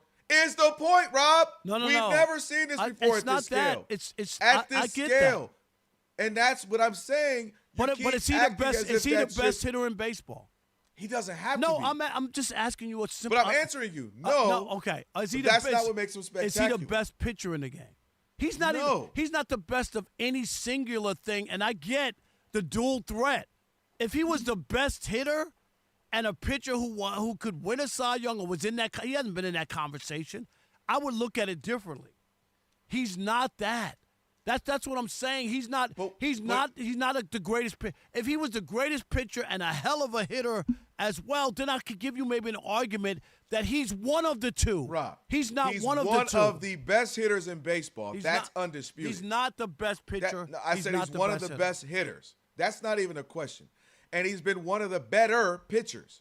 So if you're one of the what's one of the best better hitters, mean? I'm just serious. You know what? If I said to you, "What's his lifetime record?" You don't know what it is. You don't know what his lifetime 39 and 20. Okay. 39 What's his 20. lifetime ERA? I'm looking at it now. 3.00. Okay. So if I told you I got a guy that's 39 and 20 with an ERA of 3 and also might bomb 50 home runs and steal 30 bases, that guy is absolutely nuts. How many Rob. Cy Young Award votes has he gotten in his career? I'm just telling. I don't have to look for that. I'm just saying he's not on that list. And that's my point. He's not on that list. That's insane. He is the list. That's the point, Rob. No one else is 39 and 20. There are people who might have a few games here and there. Oh, you need me tonight. 39 and 20. And he almost got the Cy Young in 2022. He's got MVPs. We already know all-star appearances. Like, he stole 50 bases, hit 50 home runs, Rob. Like, this dude is a freak of nature. He's insane. And that's my point. You keep acting like he's normal. There is no comp because that is how great he is. And I am excited to see what could be this upcoming season. He's already been spectacular, worth the money, worth the hype, worth the fame, done it, World Series title, next year World Series title. This year we get to see the full scope of him, and who knows, he might actually win a Cy Young. And the fact that that's even a possibility from a guy who also might hit 40 to 50 home runs is absolutely nuts. And he is, again, when we heard about him 7-8 years ago, you're like, all right, that sounds good. Then you saw him, you're like, oh, he is really good with the Angels. Then he gets all the hype, all the buzz to come and get the spotlight on him in the Dodgers, and he's been nothing but spectacular. And I'm blown away. He was spectacular in the postseason. I just gave you his numbers. He hasn't been great. He hasn't been great. No, not even great. I just gave you the numbers. He struck out 45 times in 33 games. He was an automatic out last year, was he not?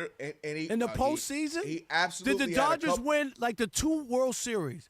Did he win MVP both years and was a difference on the reason? No. So I'm asking you. World Series MVP. I'm just you saying. You want him to wear Cy Young. He's been on the Dodgers batting twice. average title. No, I want you want him to win home run. What else do you want from him? I'm saying to be a Michelin star restaurant owner. That the Dodgers could have won both of those World Series without him. He hasn't done anything. Yes, he has. Because the series before them, he hit a couple of major home runs to keep them in the series. So all he has to do is play his role throughout the postseason. He don't got to be a star every game. That's not baseball. Baseball is the only sport. But he hasn't won an MVP. He hasn't won. I'm saying not one. They've won back-to-back.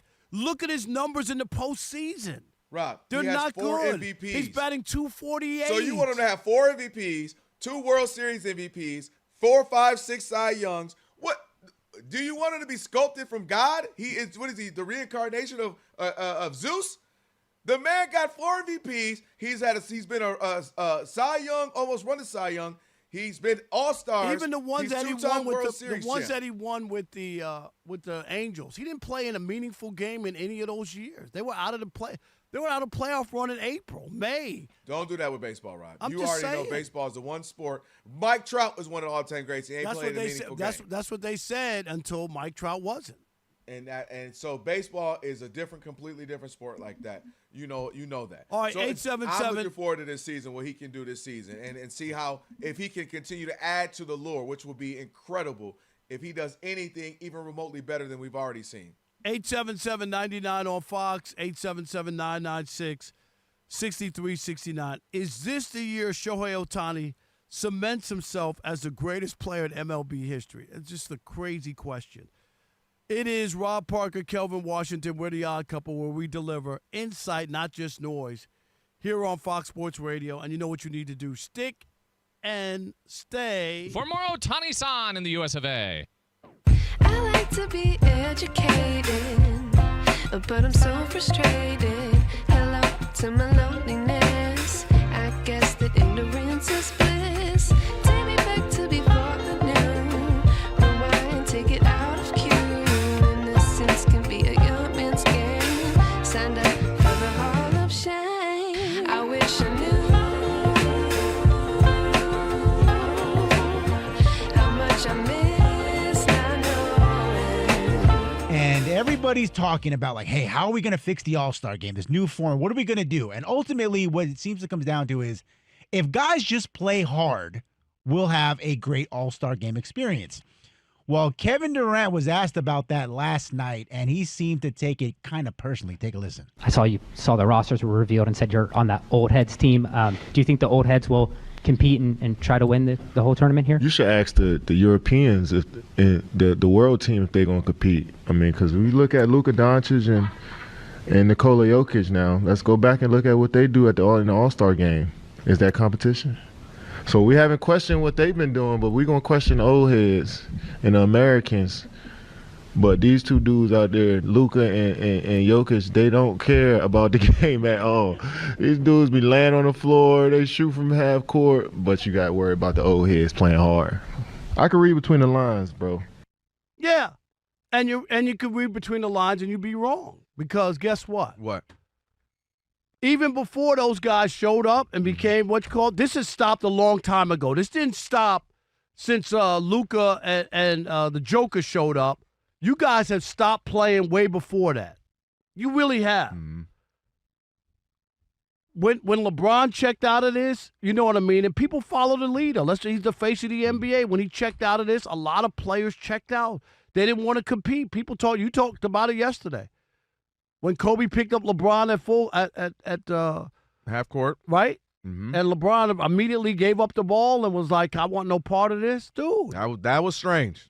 It's an was, all-star game. Yes. Crowd's excited. Kobe slaps the ground. He's ready to go. Let's go. Everybody stands up. Even the players stood up on the bench like, all right. Oh, let's see our moment. What did he pass? They didn't double team him, nothing. That was strange. Can't deny it. But that's where I think Kevin Durant is missing the point, is that NBA fans have felt cheated for a while now. And it ain't going to be the European, the Johnny-come-latelys. They're a big part of the league. Mm-hmm.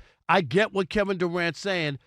They don't set the tone. The American players set the tone in the NBA. KD, what are you talking about? Can you replay any interviews from Luka Doncic or from the Joker? They're not saying anything about the NBA. Nobody goes and asks them why. It's about the American players. You set the standard. This is an American league. If you were playing in Europe, they wouldn't go to you, KD, and ask you. This is about America. And this is why you get the smoke. Ooh. This is your league. This is our league in the United States. Even in the baseball, nobody's going to Ohtani to ask him what's wrong with Major League Baseball. Are you kidding? Hey, Ohtani, why aren't there black fans in the stands? Oh, he definitely going to get an interpreter for that. You know what I'm saying? That's not how it works. Come on, man. Don't pass the buck. Answer the damn question, KD. Stop passing the buck to guys who came over to this country just to play basketball. They didn't invent the league. You guys gave up the league. You stopped having passion. You stopped playing hard.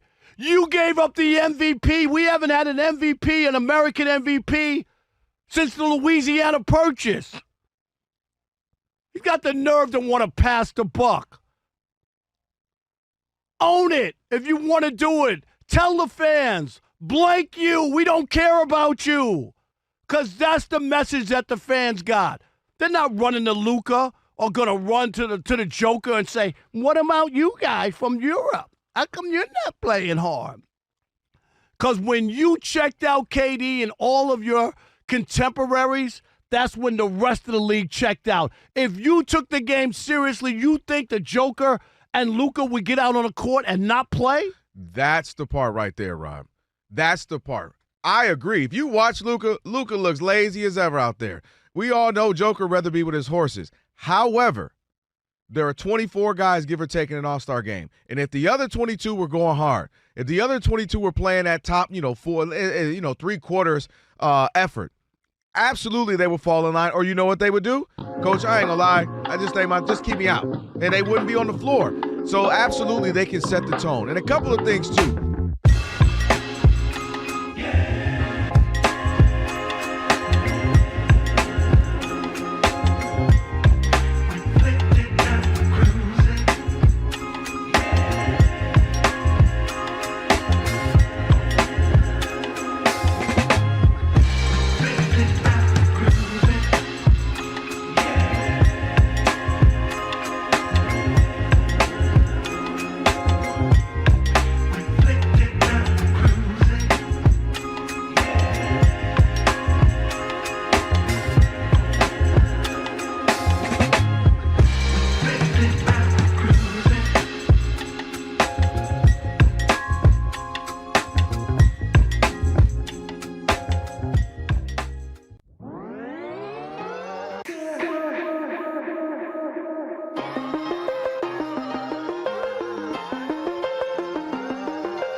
Fox Sports Radio, it's the Odd Couple.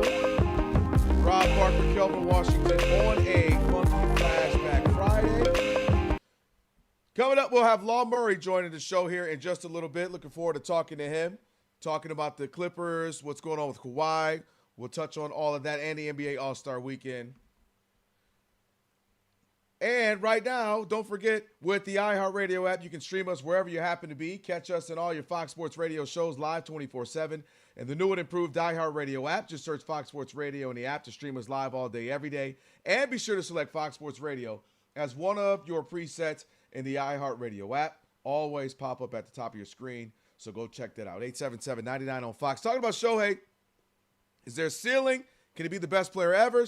What do you expect out of next year if we start to see him pitching like an actual starter? 877-99 on Fox. Who we got? Let's start with Justin in New Mexico. You're on the Odd Couple Fox Sports Radio. What's up, Justin? How are you? Justin, we hear you. You forgot to turn down the radio. Call back, Justin. Sorry. Your chance was right there. That's right. We talk about it all the time. Kelvin,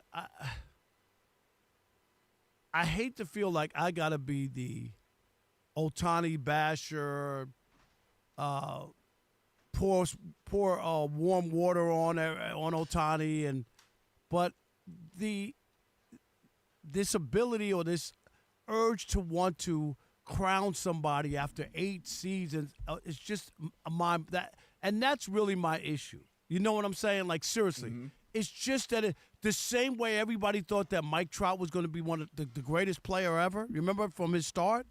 Yeah. Like it's a long road, and that's the issue that I have, is that it's just a long road before we could start crowning people. So, can I ask a question? That's all I'm saying. Do you have to play 23 years? No, you don't. Like, but you got to play. That's what I'm saying. You got to play a significant amount of years, not 8 years. Let's say he gives us, I don't know, just 3 more years of what we've seen, and then maybe 2 more of just he's good, but not what we've seen.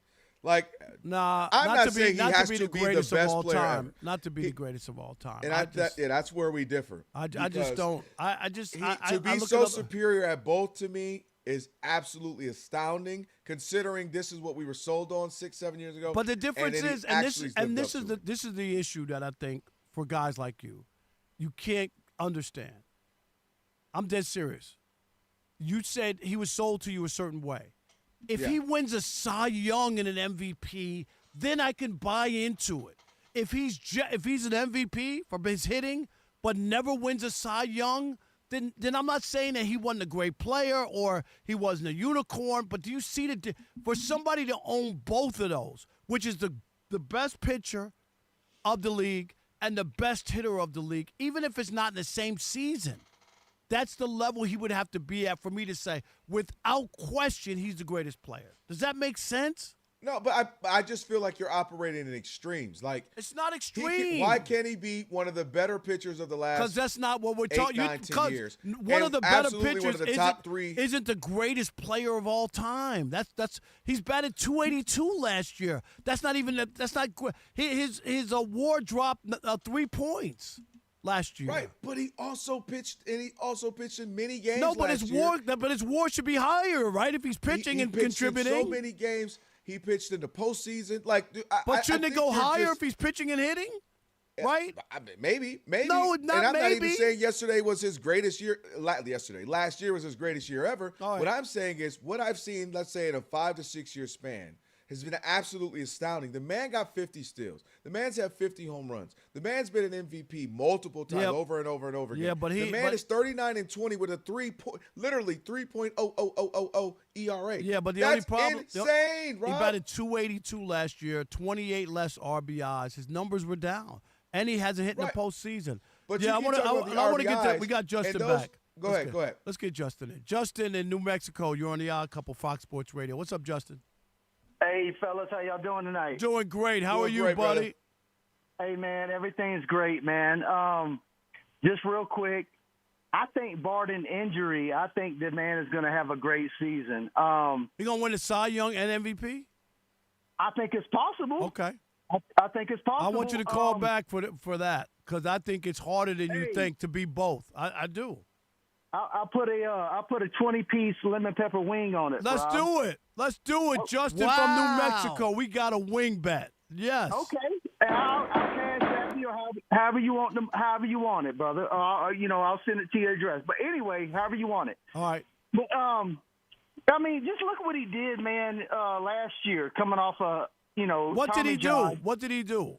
The postseason, bro. He had one of the best games ever. No, that's not according to who.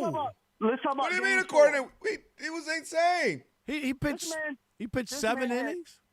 This man had 3 home runs, struck out 6, 10 strikeouts. I'm sorry, 6 innings. Yes. Okay. Yeah. Rob, that's insane. I got other guys who have better games than that. But Rob, that's all I'm saying. It's not the best game ever. It's not. Bob Gibson pitched a complete game in Game 7 of a World Series and hit a home run in that game. What are you telling me? Come on. 6 innings is enough for you? He ain't hit 3 home runs. Bob Gibson pitched a complete game in Game 7 of the World Series and had 12 strikeouts. Come on, man. That wasn't the greatest game ever seen. 6 innings? I don't know what you're asking is absolutely insane. I want you to win an MVP. You already got 4 of them. I didn't say that. I said, and then I want you to win a World Series MVP. You win multiple, and then I want you to win a Cy Young.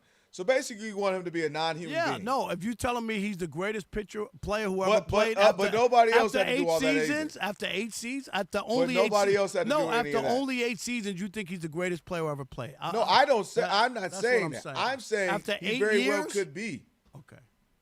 Like he's in that rankings. All right, appreciate the calls as always. Law Murray covering the Clippers and the NBA as a whole for The Athletic. We'll talk to him in just a moment. Right now, we're checking in with Steve DeSager, getting you updated. Hello, it's NBA All-Star Weekend. Rising Stars game coming up. Celebrity game going on right now in L.A. The L.A. Clippers Arena will host the All-Star game on Sunday. Former Clippers guard Chris Paul retired after 20 seasons. He was a 12-time All-Star. Rookie of the Year in 2006. Paul is a former president of the Players Union. He earned over $400 million in his NBA career. There's college basketball on Fox TV right now at Wisconsin. The Badgers lead 10th-ranked Michigan State 32-14 with about 8 minutes to go in the first half. Also later tonight, it's undefeated Miami, Ohio, ranked 23rd, facing Ohio University. The NHL is off for the Olympic break. U.S. women's hockey continues to dominate in Italy at the games, advancing to the semifinals, beating Italy 6-0 today. The U.S. led only 1-0 after the first period, but scored 5 goals in the second, including 3 in about 3.5 minutes. American Ilya Malinin finished 8th in men's figure skating after falling twice in the free skate finale. He was in first after the short program. Akshay Bhatia is tied for the lead at Pebble Beach after second round 64. Ricky Fowler is 1 shot back. The Big Ten will propose a 24-team playoff, which would eliminate the conference title games. It's a 12-team playoff for sure this coming year. Pitchers and catchers have reported to spring training this week. Garrett Cole of the Yankees says he might pitch in exhibitions before the end of spring training. He had Tommy John surgery 12 months ago, should be back pitching for the team in the regular season by June. NASCAR's Daytona 500 is Sunday on Fox TV. The Truck Series race going on right now on FS1. 2-time defending champion of the 500, William Byron, will start 39th out of 41 entries in a backup car after damage in this week's qualifier. Back to you. All right, Steve, thank you. Appreciate it. It's the Odd Couple, Rob Parker, Kelvin Washington, on a Funky Flashback Friday. And as mentioned, we are joined now by our man Law Murray, covering the Clippers and NBA at large for The Athletic. We'll get Law on here in just a little bit.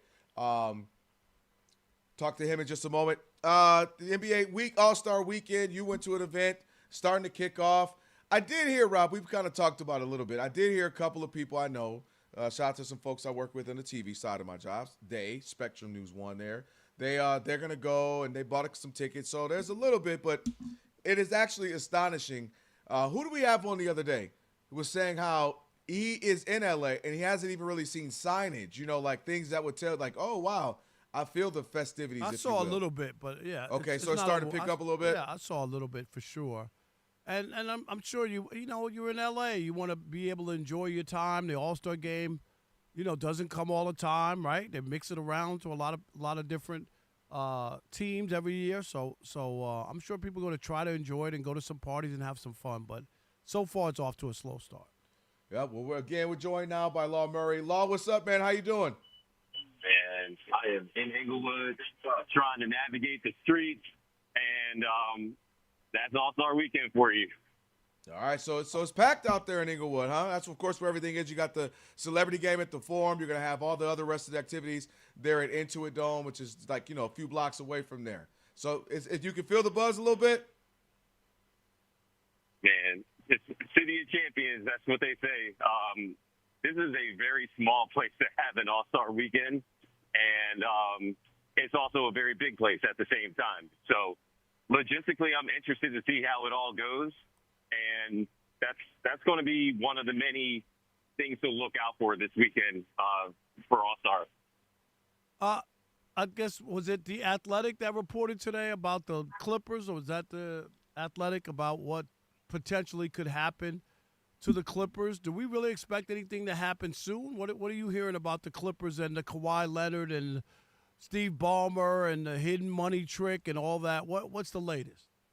All I can do is ask the stakeholders what they're expecting. And when Lawrence Frank had his media availability earlier this week to discuss the trade deadline, I asked about how the investigation might impact or might have influenced some of the moves that they made, or maybe all the moves that they made. And the response was that, one, nothing that they did was as a reaction or with the aspiration investigation in mind. And two, that they know that it's coming, the conclusion and the fallout, and they'll deal with it when that happens. As far as the timing goes, it could be any day, it could be any week. And personally, I'm just waiting to see what happens. I'm not really trying to think about it too much because when it happens, I'll be very busy. And we'll see what the fallout is from there. I mean, I know a lot of people want to talk and speculate about what could happen. It is very much not of interest to me. When things do happen, that's when I'll be interested, and that's when I'll be working on that. Well, I tell you, things did happen, and they made some trades, of course, made some moves. James Harden is now gone. They've been playing well, one of the better, if not the best team the last month or so in the NBA, and Kawhi has been playing outrageous, maybe some of the best basketball of his career. What do you think they're trying to do, Law? Is this a throwaway season? Is this no, we really believe in this team we have and we can make a run? What is this season for the Clippers? Look, this has never been a throwaway season for the Clippers. They don't control their pick, and they're not in the business of tanking, which you might see some other teams, at least a handful of teams, that are in the business of tanking. That's not what the Clippers are doing, and that's not what they've communicated. I think a lot of people, they see James Harden and Ivica Zubac being traded, and they think that it's the Clippers blowing up their team and hitting the reset on things. And Kawhi Leonard's there, first of all. Like, Kawhi's there to play and to play well. And in case that wasn't clear, like, they went into Minnesota and Houston. Two teams have been comfortably in the top six in the Western Conference, and they got road wins against those teams. So they're trying to make the playoffs and make the most of their season. They needed to be smart about what they're going to do in terms of their short-term future. And if the Clippers had their way, they would have kept this team together. But when you're dealing with James Harden has a way of identifying what he's going to do. He is going to eventually wrest control and dictate terms. And that's what happened here. I think the Clippers would have preferred to keep James Harden and Ivica Zubac together. They were the best team in the NBA for 6 weeks. Well, they traded those guys, and we can extend it to 7 weeks. Because, again, those wins that they got, including the Sacramento win, I mean, that's not as heavy and not as much of a statement as winning in Minnesota and winning in Houston, but they count all the same, right? So I think that when you look at it, the Clippers, I think a lot of people just look and it's a jarring move. But when it all comes down to it, they're trying to win. And when they get to 42 wins, if they get to 42 wins, that'll be 15 straight years with a winning record. And they had to worry about the future as well. And they did that with Darius Garland, Bennett Mathurin, and the picks that they got. How about the Chris Paul retirement? Obviously, in the middle of the night, the Clippers had to tell him to pack his bags and go home. They were done with him. Went to Toronto. They were trying to move him. That didn't happen, so he finished up there.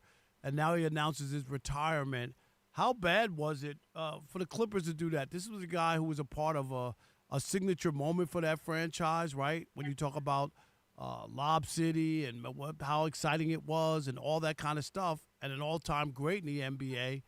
And to end your career like that is probably, you had to do something to get people to push you out in that fashion. What happened there?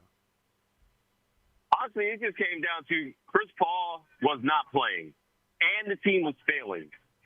And I don't think anybody wanted Chris Paul to be on this team for this team to be a losing team. Most of all, Chris Paul. Like, Chris Paul. I get that, but you don't go in the middle of the night. He could have come back home after a road trip. It can't be that simple. I mean, what in the world are you flying cross country to go tell them in the middle of the night that you're done. Pack your bags. And do you see what I'm saying? Like I get that. It had to be more than that. Oh, I agree. I just think that however the Clippers did it, I think the thing I always focus on is what they had to feel for them to feel like that was a necessary thing to do. And I don't even think it's a character thing or anything like that. You know, we can debate on how they did it.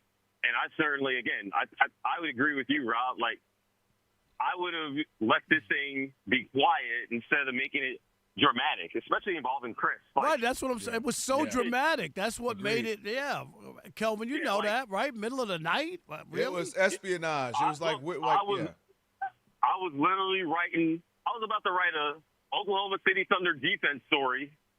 It's 11:40 p.m., and I get a message saying, hey, Chris ain't here no more. And at that point, I'm like, this is ridiculous. Like, what is happening? Because if it's 11:40 in L.A., it's 2:40 in the morning in Atlanta, Georgia. Like, what are y'all doing? It's an own goal in a lot of ways because let's just be real about what we're talking about here. Chris has a level of equity where he's going to get the benefit of the doubt before the Clippers franchise. That was the case when Chris got here, basketball reasons. That was the case when Chris was here. Like, every time the Clippers messed up, I mean, people started to dislike Chris once Steph Curry emerged as the point guard of the era.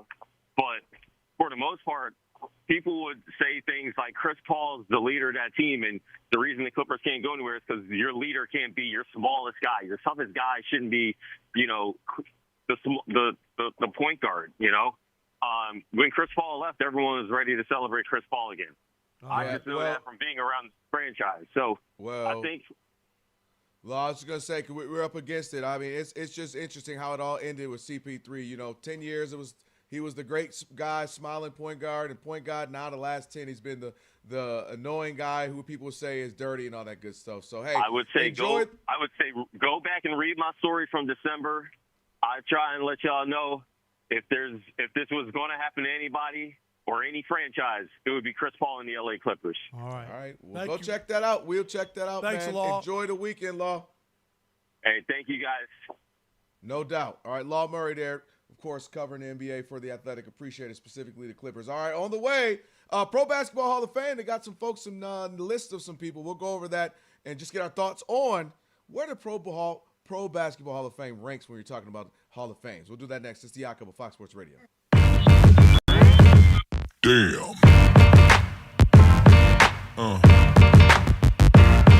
Yeah.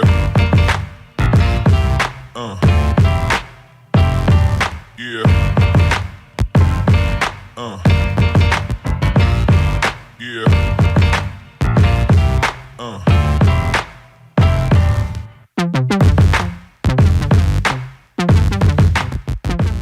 James Harden got dealt to the Cleveland Cavaliers, and James, they've been pretty good since he's got there. They're scoring pretty at a high clip, and he's distributing the ball. Jared Allen looks great catching lobs from James Harden. He played his first home game for the Cavs earlier this week, and after the game, he was asked about the idea of loyalty because he's bounced around from team to team over the last few years. And his answer raised some eyebrows. Take a listen. And the whole quote-unquote loyalty thing I think it's overrated. You know, I think this is a business at the end of the day, and it's a lot of money involved and a lot of decisions that has to be made. You know what I mean? So, like, if a player isn't producing, or if you don't see him in the future, or, you know, front office, some of them have to do like a job and want to keep their job. You know, so they gotta feel like they got to do what's best for, you know, to keep their job, and they trade players. Or if a guy isn't happy and he wants to be traded to somewhere else, then it's a problem. It's just so many different dynamics that go into it. This is a business at the end of the day. So, like, you know, not even just the NBA, but like people that have normal jobs have those same problems. It's just not magnified. Can I say this? Yeah. James Harden, maybe it's because you guys want to play too long. There used to be the loyalty thing. People played 12 or 13 years, and they played for one team. Isaiah Thomas played for the Pistons, right? Joe Dumars played his whole 14 years there. There are situations like that. Michael Jordan played. He did go to the Bulls after they didn't want to bring back Phil Jackson. Okay. But the idea that someone is supposed to hold on to you for now guys are playing 17, 18. Tom Brady played till he was 45, and they're supposed to hold on to you, pay you all this money, and in a lot of cases, these guys aren't even the face of the team or not the best player anymore. So I get it when you talk about the loyalty factor, but I also understand the business part of it. You can't hold on to people too long. We talk about the Celtics all the time. What did they do? They held on to Larry Bird, held on to Robert Parrish, held on to Kevin McHale. They didn't trade any of those guys. And guess what happened? They went 20 years without winning a championship because they couldn't turn it over. And I'm just saying, like, even in those guys, they were loyal to them. They didn't play 20 years, 18 years. And I've seen some loyalty. The Yankees, Derek Jeter played 20 years in the Bronx. 20 years. That's a long time. But I'm not mad at teams or owners who make a business decision after a guy's playing that many years. That's all I'm saying. Like, if you played 12 or something years and you only wanted to play for a team, Tim Duncan, he didn't go anywhere. No. He played his entire career. So to say that there's no loyalty, I don't buy that. There is loyalty, but it has to fit in with the team and where you are. Even Tim Duncan took a step back, right? He wasn't. It was about Tony Parker. It was about Kawhi Leonard. He was still on it. That's the key part, right? He was still there, but he wasn't. He wasn't the highest paid. He wasn't the face, like the new face of the organization. So you said Steph something. is still in New Orleans. Steph is still. You led me to where I'm going. I get his sentiment. I do believe things have changed. I do believe athletes, and by the way, I'm talking 15, 16-year-old athletes, are brand-minded because kids can get NIL, kids are aware, kids have YouTube brands, kids come into college already stars because they got mixtapes and everything on YouTube. So Rob G, how long they been telling me Mikey Williams is about to be the next guy in college basketball and all that in the NBA? We've been talking about him for 7, 8 years, and he's not even in a great college right now. But he had great mixtapes. My point is, branding has changed. Sports marketing has changed. The money's gotten crazy right now. So the idea of just simply playing for, you want to be compensated, but pride mattering, that's changed. You talk about the All-Star game. Part of that was pride. Yeah, we're getting paid and we make good money, but I want to beat you. I want to say the East is better, or I'm better than this two-guard. Like Jordan used to take offense to the idea that Clyde Drexler was close to him. Stop saying this, dude. I'm about to go bust his head. Pride is changing because everything's a business move. I don't want to be in a dunk contest. Why? What's the game? All they can do is lose, and then they're going to hold it against me. If I lose, right. They're going to say, well, LeBron, and they're going to roast me, and it's going to look bad on my brand. I say that to say I get his point, and I don't disagree with that. But that's what makes the loyalty that we do see and we do have in sports rare. And it's rare and it's special. And you mentioned that's why when Greg Popovich, who's been having some health issues, comes out on that court, and you see the way Tim Duncan and Manu and Parker and the guys look at him, you know it's something real. You know they love him. When you see, you just mentioned, the adoration that Steve Kerr has, love it or hate it, for Draymond, for Steph Curry. Like, they have this thing, and even the owners, they all bought into something, and they've been rocking together for now, better part of 15 years or so. So when you see loyalty, when you see a commitment to a team, an organization, or a coach to players, it is something.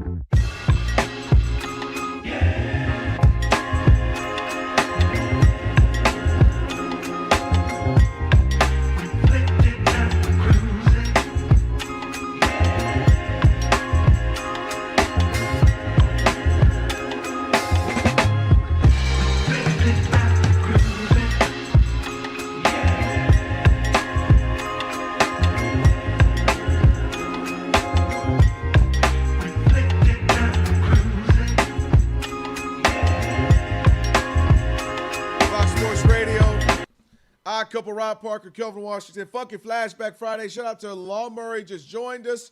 Had some good conversations with him. Appreciate his time as he's out there navigating the streets of Inglewood where all the All-Star festivities are happening. I know. I got to get there early tomorrow. Yeah, apparently. You'll probably drive, right? You're not you can't. You really can't drive. There's no parking. So are you going to Uber or Metro? I need to Uber or Metro to where they're picking up the media tomorrow. There's like a media bus stop where you can go. I'm going to probably go in that way. probably the only way you can get in. You know what I mean? Okay, I got you. Ready to tackle your financial goals? Webull makes it simple to start investing. Powerful tools, real-time data, all in one app. Get started at Webull.com or download the Webull app today. Rob G, Pro Basketball Hall of Fame. Got some names now, right? Some nominees. Yes, these are the finalists, Alex. We saw Doc Rivers, a finalist for the second year in a row. He's won. Yeah. Who else do we have? Amari Stoudemire. Yep. Who else are we missing? We got I had you already said that. You got Kevin Johnson. You got Candace Parker, Elena Deladon, and Blake Griffin. And Blake Griffin. That was it. It really comes down to, and I've said this before, Kelvin, and this is the Basketball Hall of Fame, not pro basketball.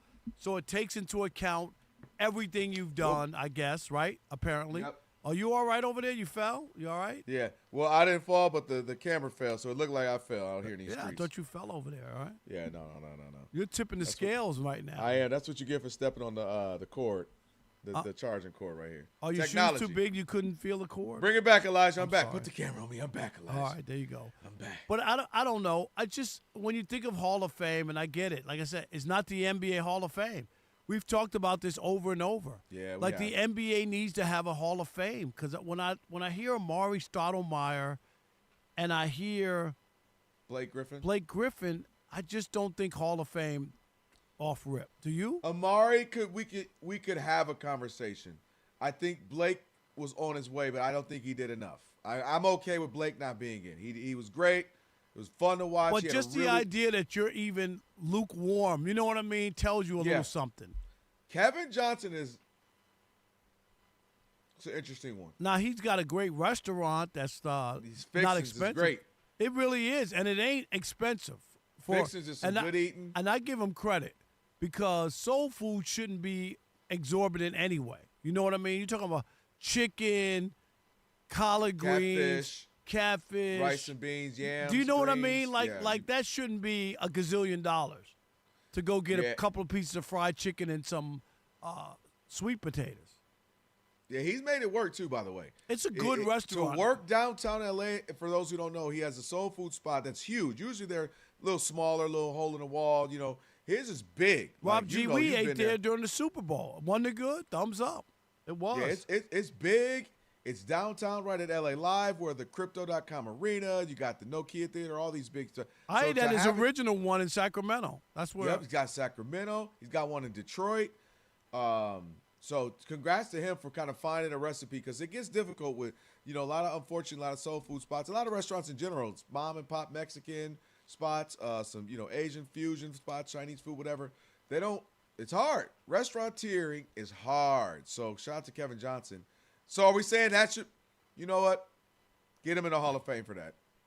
I don't know. That's his contribution. There you go. He's fast. Stop it. Look, it's basketball. You can't keep doing He's all spreading that. the love of the game, Rob. No. He's spreading the love of the game. People are coming. They're talking hoops. I just get think some good soul food. I think the Hall of Fames have just jumped the shark. Everybody thinks everybody should be in the Hall of Fame, and if you're not in, it's disrespectful, and and let's change the voting process, and writers shouldn't vote because they didn't play, and then the players don't vote for each other, and they dog each other out. Because I don't like him, and I got beef exactly. From him. It needs to be a higher standard. It's a real conversation, Adam Silver. I mean, I think it might be too late, but having a separate NBA Hall of Fame, right? This is just for the men who have played in the NBA. I don't think. I think that should be his lasting legacy. He should do it, Adam Silver. Yeah. So I'm shocked they haven't done that. That's something he might want to consider. We are Fox Sports.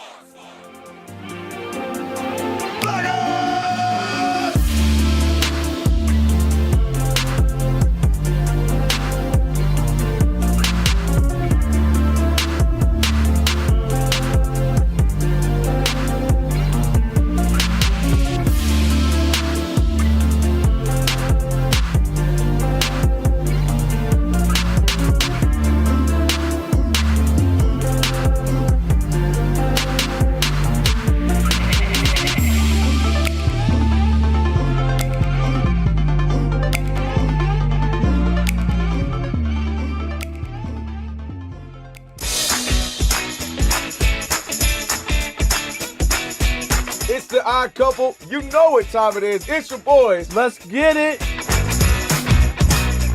The Odd Couple is fun. Check. And informative. Check. What's up, America? You want to talk sports with one and a half of the best-looking guys in the game? That game was incredible. You are wrong. You'll be king of the water cooler. What's it like working with Rob? Rob in his mind is like Chris Rock mixed with Richard Pryor, so I'm running out of fake laughs. Ha ha, Rob. Rob is very passionate. Son, you ain't ready for this. Well, I don't have BS in my game. I'm straightforward. I'm honest. You say Brady's the greatest quarterback of all time, but Eli Manning beat him twice. And, of course, it doesn't hurt that I'm right most of the time. Kelvin is the nice guy, wants to make everybody feel warm and fuzzy. You done? Let me tell you the truth. I bring the energy, a youthful energy. Rob's not gonna see this, is he? And I bring an honest opinion. Michael Jordan, I can't take it anymore. I need a break. I'm gonna go play baseball. Trash Talking Tuesday is the best. It's a great opportunity for folks to call in and they get to trash whomever. Who you trashing, Roger? I'm trashing LeBron James and Michael Jordan. Oh, okay. They can't even hold Wilt Chamberlain's shoes. Stop talking about the king like that. It's a new era. Let LeBron be the best, please. I only recognize one king in the United States, and that's Burger King. The connection with the Odd Couple audience is incredible. We really invite them in. And they can relate, whether it be things about our own personal lives or our takes on sports. Love you guys. You guys are killing it. Hey, we appreciate you. Thank you for rocking with your boys. They feel like it's just my guys, just my friends, and they join right in on the show. We talk with the listeners, not at them. Obviously, you can listen to us live, but you can still check out the podcast. You can check out our YouTube. You can check us out on social media. So in any way you want to get it, you can get it. Yes. There's some yelling. It is some hot takes. It's a whole lot of fun. I'll give you that. It is fun. I agree. Begrudgingly. The Odd Couple. Sports talk that's too good and too fun.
Halftime lead for Wisconsin in college hoops. I'm Steve DeSager. Quick programming note at Daytona on FS1 right now, the Truck Series race. It's about halfway through. Ty Majeski in the lead. Ricky Stenhouse Jr. is second. On Fox TV, halftime, men's college basketball. And at Wisconsin, the Badgers lead 10th-ranked Michigan State 51-34. Later tonight, it's number 23, Miami, Ohio, 24-0, starting up in about 10 minutes against Ohio U. Longtime NBA guard Chris Paul retired from the league after 21 seasons. He was a 12-time All-Star. All-Star weekend is underway in L.A. They're in the final 2 minutes of the Celebrity Game, starting shortly the Rising Stars Game. Events Saturday include the three-point contest and, of course, the actual All-Star Game with a new format on Sunday. At the Olympics, American Ilya Malinin finished 8th in men's figure skating. I'm Steve DeSager. I've been covering this league since 1987.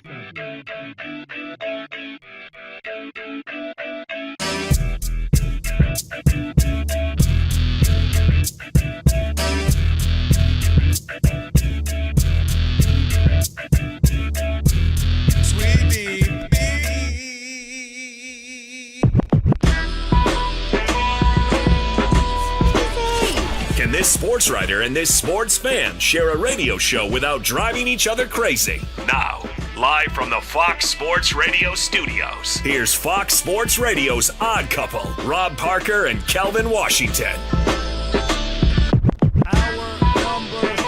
Number three.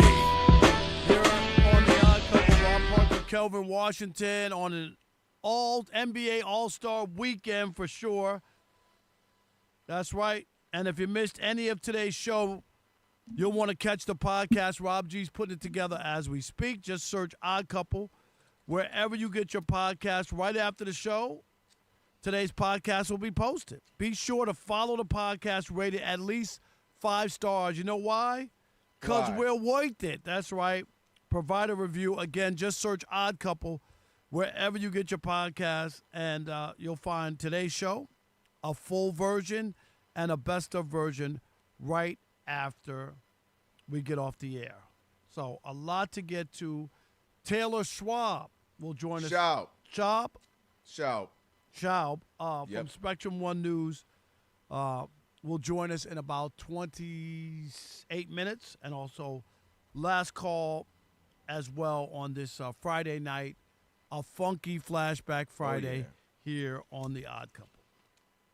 Looking forward to that. There's a lot of NBA stuff going on, Rob, obviously, as you know. But one of the things we talked to Law Murray, Law said he ain't got no time for this, Rob. He said until something's done, he don't really want to talk about it, talking about the whole Kawhi and the Clippers. Well, he better get on it because I know. He covers them, with the investigation going on there. Rob G has more of the details for us. That's right. It's the gift that keeps on giving unless you're a Clippers fan, right? Because Pablo Torre finds out has just been on a one-man wrecking crew. He ain't aimed at Kawhi Leonard, Steve Ballmer. It's called aspiration, and he's willing to do it. A lot of people don't want to do it. You got to dig. Right. And so we all know, just a quick recap, I'm going to get all the details. Allegedly, reportedly, when the Los Angeles Clippers got Kawhi Leonard to sign their free agency in 2019, they did so, again, allegedly, by circumventing the NBA salary cap by giving him extra money funneled through this corporation called Aspiration for advertisements that he never really did. Actually, no, never did. Never did at all. Didn't do anything. They said, hey, here's $9 million, here's $2 million, here's $2 million. It's going to offset the money. We'll give you more money to pay for the Clippers than what your contract will state. Well, the investigation, even though Law Murray doesn't want to talk about it, is ongoing. We don't know how deep they're in or what they're doing exactly, but it is ongoing. And today, The Athletic published a long piece about the investigation firm that covers these kind of things. They're the ones who ended up helping get Robert Sarver out in Phoenix. It helped unveil the Jonte Porter gambling situation there. So they've been on top of this stuff for a few years now. According to The Athletic, if it is proven that the Los Angeles Clippers circumvented the NBA salary cap to get Kawhi Leonard extra money to come to their team, there are a number of penalties that could be coming their way. Number one, they could be fined up to $7.5 million. Number two, they could be stripped of future draft picks, which now they have some after trading away James Harden and Ivica Zubac. And last but not least, this I guess would be the biggest penalty of them all. They could void Kawhi Leonard's current contract, making him a free agent, and the Los Angeles Clippers would have no ability to re-sign him or bring him back to L.A.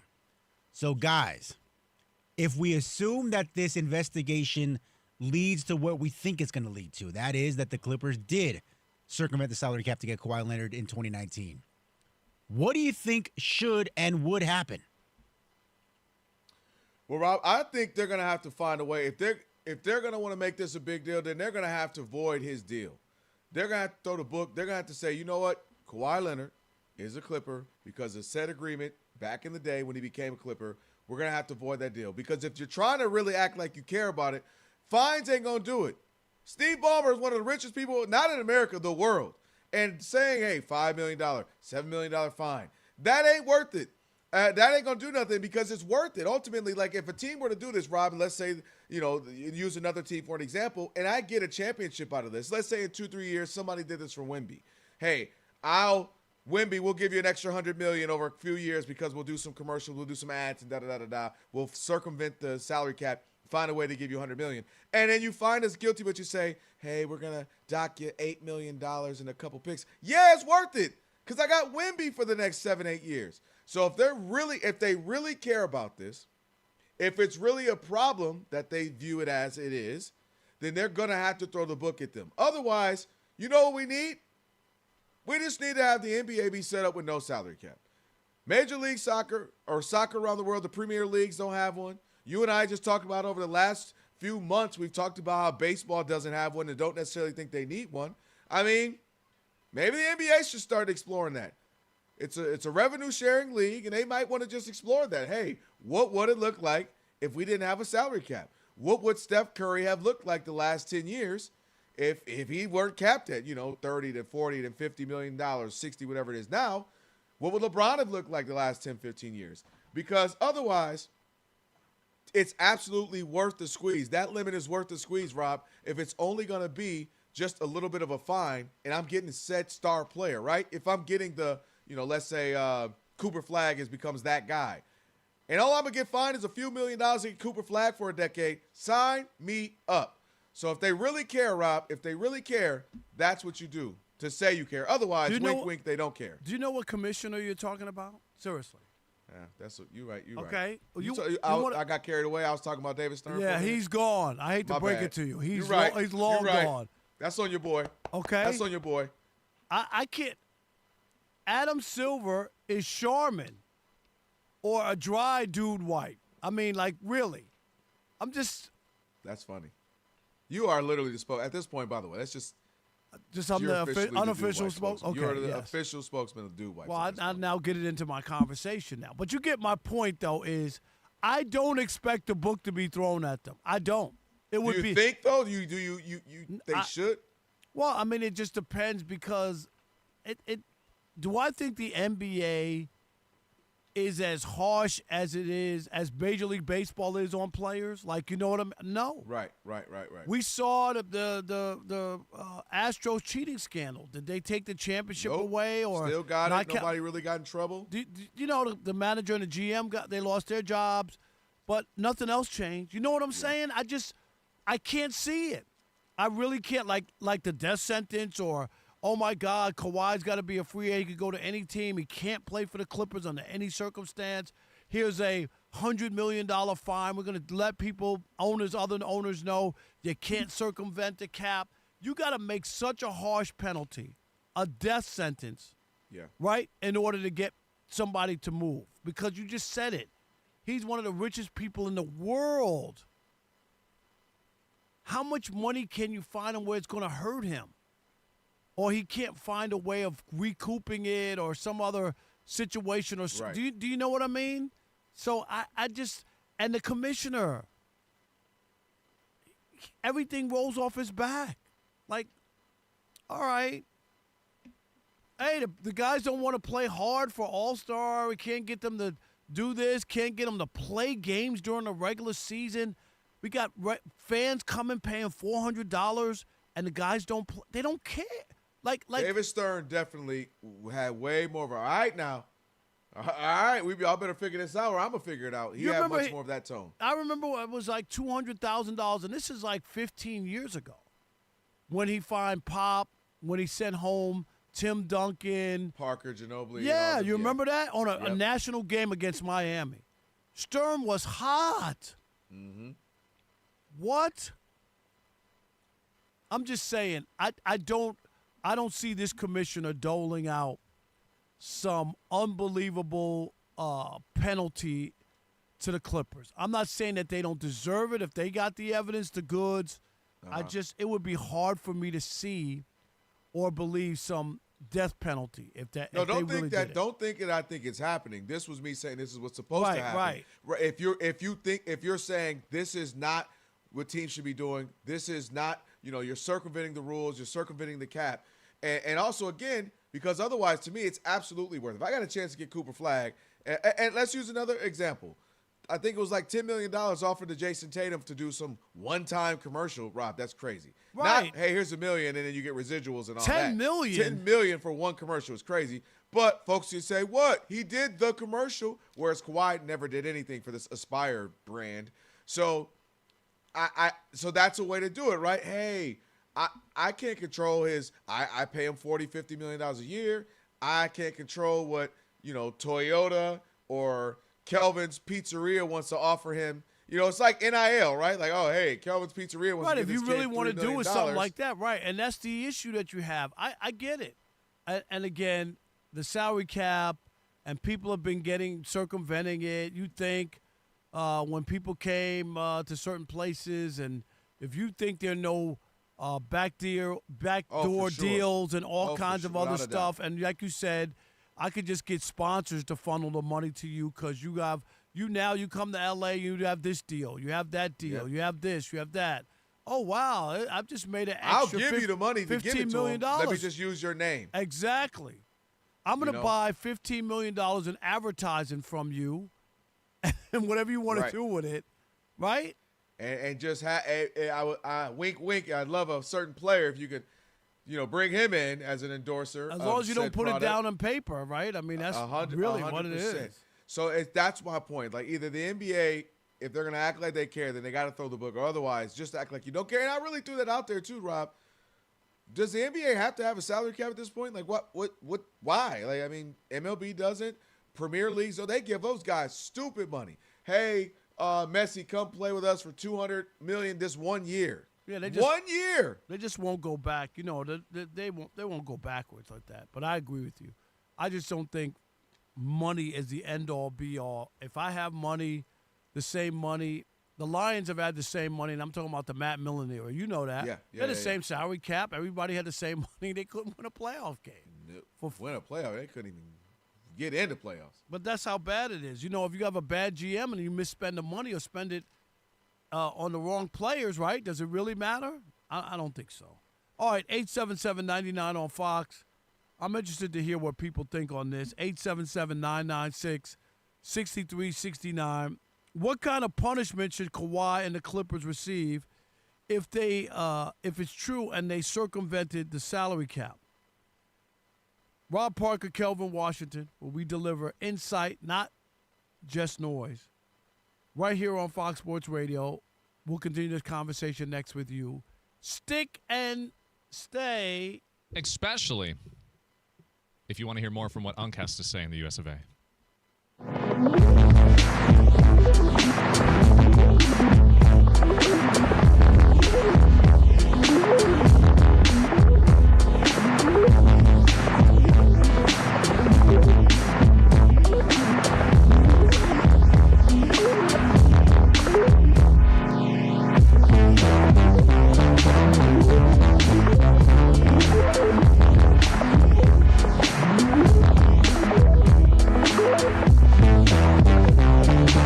ESPN MLB insider Jeff Pass. I think he's a friend of yours, Rob. I think he's talked to your class a couple times. Yes, he has. Absolutely. I would say he's a friend of the show, but he doesn't come on the show. In any event, he can't come on the show. I know he can't, but we like him. Published a long-form piece on Thursday discussing the labor discussions between MLB owners and the Players Association. According to Passan, nearly every owner believes that baseball needs a salary cap because they believe it would, one, immediately juice the franchise values because the labor costs would be fixed and it would be lower than some other teams. And number two, and to them most importantly, they believe the only pathway to competitive balance is to have a salary cap. In fact, according to Passan, one high-ranking team official said, quote, if they are not getting their salary cap for the next CBA, quote, They are ready to burn the effing house down. Passon suggests that if that happens, we could have a lockout for the first time, or excuse me, the worst labor war since 1994, of course. But we haven't had one since then. But if you recall, Rob, and listeners of the show will know this, the World Series was canceled that year for the first time in 90 years. So if Passon's right and this executive is right, they're willing to pull the plug on everything in Major League Baseball. I'm going to say this. And a couple of years ago, I think it might have been before 2020, remember, before there was a labor deal. That was the last one. And people thought, oh, that was the COVID, that it wasn't going to happen. And remember, there's been a long labor peace with baseball. Prior to that, every 4 or 5 years there was stoppage. Right. Or the season started late, or they missed some games, lockout, players. There was always a fight, okay? And since 94, they got it. After they took away the World Series from fans, baseball had to pay. People were so mad, and it took the home run chase by Mark McGwire and Sammy Sosa to bring people back to baseball. Like, for all the stuff that they rip on those guys and the juice and all that, that saved baseball. 100%. You remember that? Well, that's why they turned a blind eye. Do you remember? Yeah. That saved baseball. 100%. ESPN used to break in and show their at-bats. I don't care what was on. They would break in, and here's Mark McGwire coming up. Here's Sammy Sosa coming up. Every at-bat was on ESPN. Now you can keep that going for another couple of years with Barry Bonds, too. Exactly. So I do not, and I'm not trying to be like, oh, my God, nothing's going to happen, whatever, and I get what's at stake. But do you see, and we talk about it more than anybody on national radio, the resurgence of baseball, the last 5 years especially. You got the Dodgers that are the evil empire. People, you need you need a villain. Yeah. They're the villain. Yep. You got all these other good teams. You got teams that are making it to the World Series. They're not all the big markets. The Texas Rangers won a World Series. It kind of negates or talks about, you're talking about competitive balance. We just brought it up the other night. The last 10 years, baseball has had more different champions than the NFL, which is the parity league, right? Supposedly the parity league. More teams have been in the championship in baseball than in the NFL. 13 teams, different teams, in the last 10 years, and only 9 in the NFL. Yeah, we got that actually. You remember that? Yeah, there's those numbers. I'll get them for you. Yep. Keep going. Yep. And my point is, we just saw a World Series that didn't have a second American team in it. The ratings were what, Kelvin? Through the roof. Without the Toronto and Canada numbers, TV numbers, because they don't count for the American television ratings. You undersold baseball, by the way. What was it? So since the turn of the century, more MLB franchises have won championships, 16, than in the NHL, 14, NFL, 13, NBA, 12. And those other leagues have the salary cap. Yeah. So we know that. The Yankees haven't won since 2009. The Mets, who had the highest payroll last year, didn't make the playoffs and haven't won since 1986. Yep. So when I hear all this, it sounds good. Everybody's on the same bay. Everybody's got Kansas City has the same payroll as the Yankees. Really? Really? Guess what? The Kansas City Royals have won a World Series more recently than the Yankees. Then they go to 2? Yeah. They won one, yeah. No, listen, you're 1,000% correct, and we've talked about this a million times. Baseball, you don't know who's going to win. It doesn't matter if you have a bunch of players on your team. A team can get hot at the right time. The pitching staff Dodgers could were 1 be or 2 great. outs away from not winning this past year. And the Dodgers had been winning but never winning at all for a handful of years. They kept getting there but not winning at all. So it doesn't matter. We talked about the Rangers. We talk about the Angels. We talk about the Nationals. We talk about the Royals. The Diamondbacks went to the World Series. Tigers have been to like 3 or 4 World Series in the last 10, 15 years. So, that's what makes this amazing in baseball, is that it doesn't matter necessarily. Now, I think also they're trying to do what we talk about is that floor. They're trying to bring up some teams that have in the last 10 years only spent like $300 million, where you got some teams currently spending $300 million a year. So they're trying to find that balance of a salary cap and a salary floor. So some teams have to spend more, and some teams obviously you're gonna, this is the max you can spend.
Fox Sports Radio.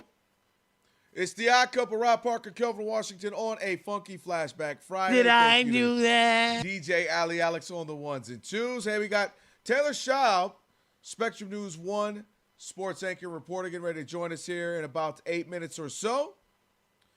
When the cold weather sets in, everyday aches and pains can linger.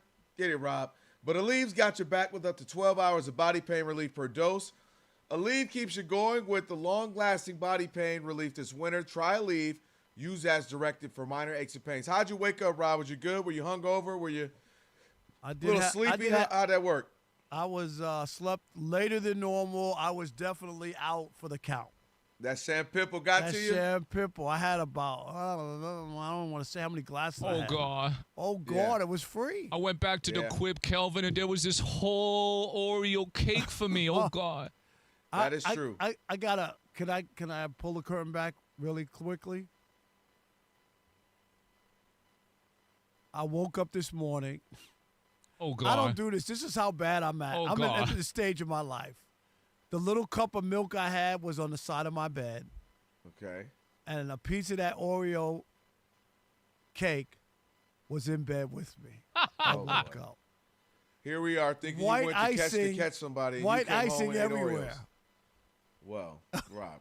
Okay. What? I'm just Giggity. It was. That's how tired I. Like I was like, let me get a little piece of cake, a little milk before I go to sleep. This is when I'm in my fat stage because that's just bad. Yeah. To go to bed like You that. are. You know what? This is what you are. I tell this to Rob G all the time, and you always do this. You only operate in extremes. Right. It's either all or nothing. It's either all, and right now you are in the all, as in I'm eating everything. I'm eating all of it. Phase. I am. But I ain't gonna lie, that was me in San Francisco. We were there last week for. You were eating. Yeah. Yeah. I told Rob G and Sagar where to go get the secret stash of cheesecake in the middle of the night. So I did it. I fell asleep one night. Did you fall asleep and woke up with cheesecake on your back? I did. Rob, I woke up. Paused. Kind of woke up and was like, huh, what? And then I turned over and was like, oh, cheesecake. I ate the whole cheesecake and then rolled right back over and went to sleep. So trust me. I had a couple of fat boy moments too. Yes. Out there in San Francisco. All right, Here's the play-by-play of Rob Parker eating the cake last night. Oh, you did it. Oh, God. Oh, God. Boy. Right. She don't make you another cake again. 877-99 on Fox.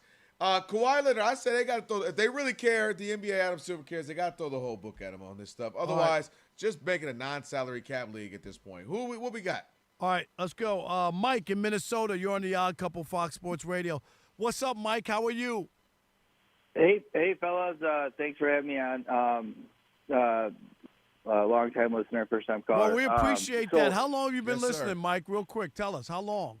Oh, well, I don't know. I mean, with you and Bruce Sard back in the day as well. Okay. I mean, Rob, so, I mean, we're going back a decade or more. Yeah, it's been about 8 years, no doubt. We appreciate that. Yeah. Yep. Okay. Yeah, absolutely. In any event, I get a kick out of it because they should throw the book at them if they did, in fact, do this, the Clippers. If you look at the Joe Smith trade or contracts back in 2000, the Minnesota, we got a death sentence with Garnett in his prime. Garnett was the only reason why we even were able to stay competitive. Right, but who was the commissioner then? You know what I mean? Stern. Yeah. But we lost 5 first-round draft picks, which ended up being reduced after arbitration or whatever. But the original death penalty was 5 first-round draft picks, and that's just incredible. That would hurt a franchise, right? That's it. For sure.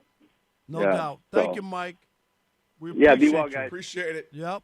But you see what I'm saying, Kelvin? It's not that they shouldn't be punished if they got the goods.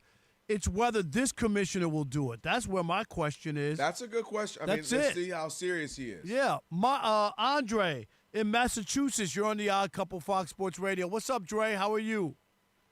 Doing good. Happy Friday. Thanks for taking the call. Apparently, Adam Silver is not very serious at all when it comes to consistency because he's over here. He dropped the guillotine on Donald Sterling early on in his tenure. But only because this, Dre, and Kelvin and I agree on. It wasn't him. It wasn't him. The players said they weren't going to play playoff games and cost the league money, and that's why Donald Sterling got jettisoned out as ownership of the Clippers.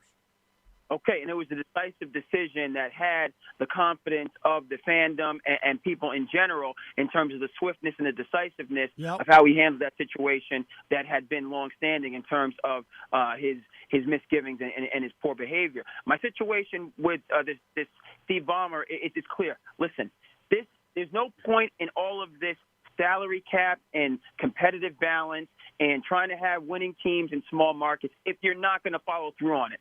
And if Steve Ballmer, being the richest owner in team sports, gets a pass, then why doesn't everybody get a pass? You know, you had Dave. So I agree with you. We both agree with you, but I'm asking you, Andre, do you expect Adam Silver to bring the hammer down? That's really it. It's not – if they have the goods, I'm with you, then they should be punished. I don't expect him to bring the hammer down, and it's unfortunate. But Steve Ballmer, before he was found out to have this made off outside of him, where he's doing these side deals, he's the individual that brought a second arena to Los Angeles. He is the one that was able to get that done, and him being the richest owner in team sports. So my point is, Adam Silver doesn't want to punish an owner who was supposed to be the gold standard. But when you pull back the curtain, he's making moves and doing deals, i.e. Bernie Madoff. Yes, I'm putting him in that category because it's that serious of an offense that undermines the entire competitive balance of the NBA. So Adam Silver, I understand why you might be doing it, but it illegitimizes your leadership. Thanks for taking the call. Appreciate it. Appreciate you. How about Mark in Sacramento? You're on the Odd Couple Fox Sports Radio. What's up, Mark? What's going on? I've got the right number. I got you guys.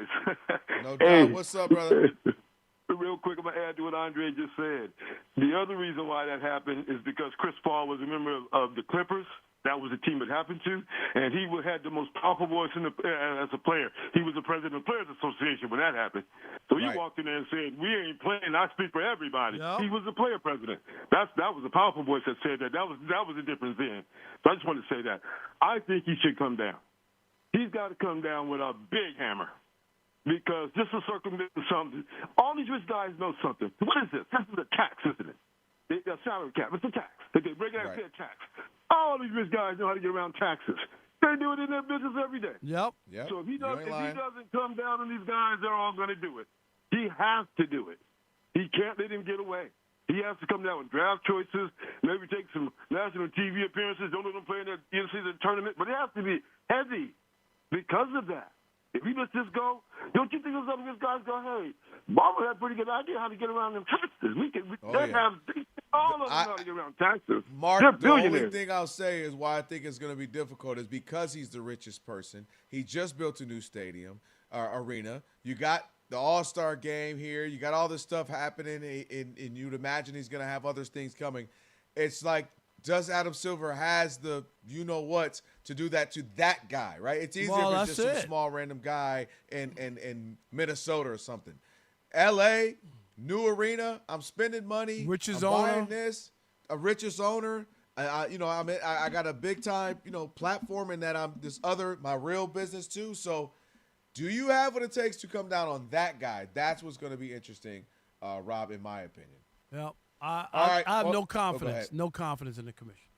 Yeah, and justifiably. I mean, he hasn't really done much about a handful of things in the last few years. You can't get the players to play. Yeah. Well, hey, let's see this weekend. Maybe we're wrong.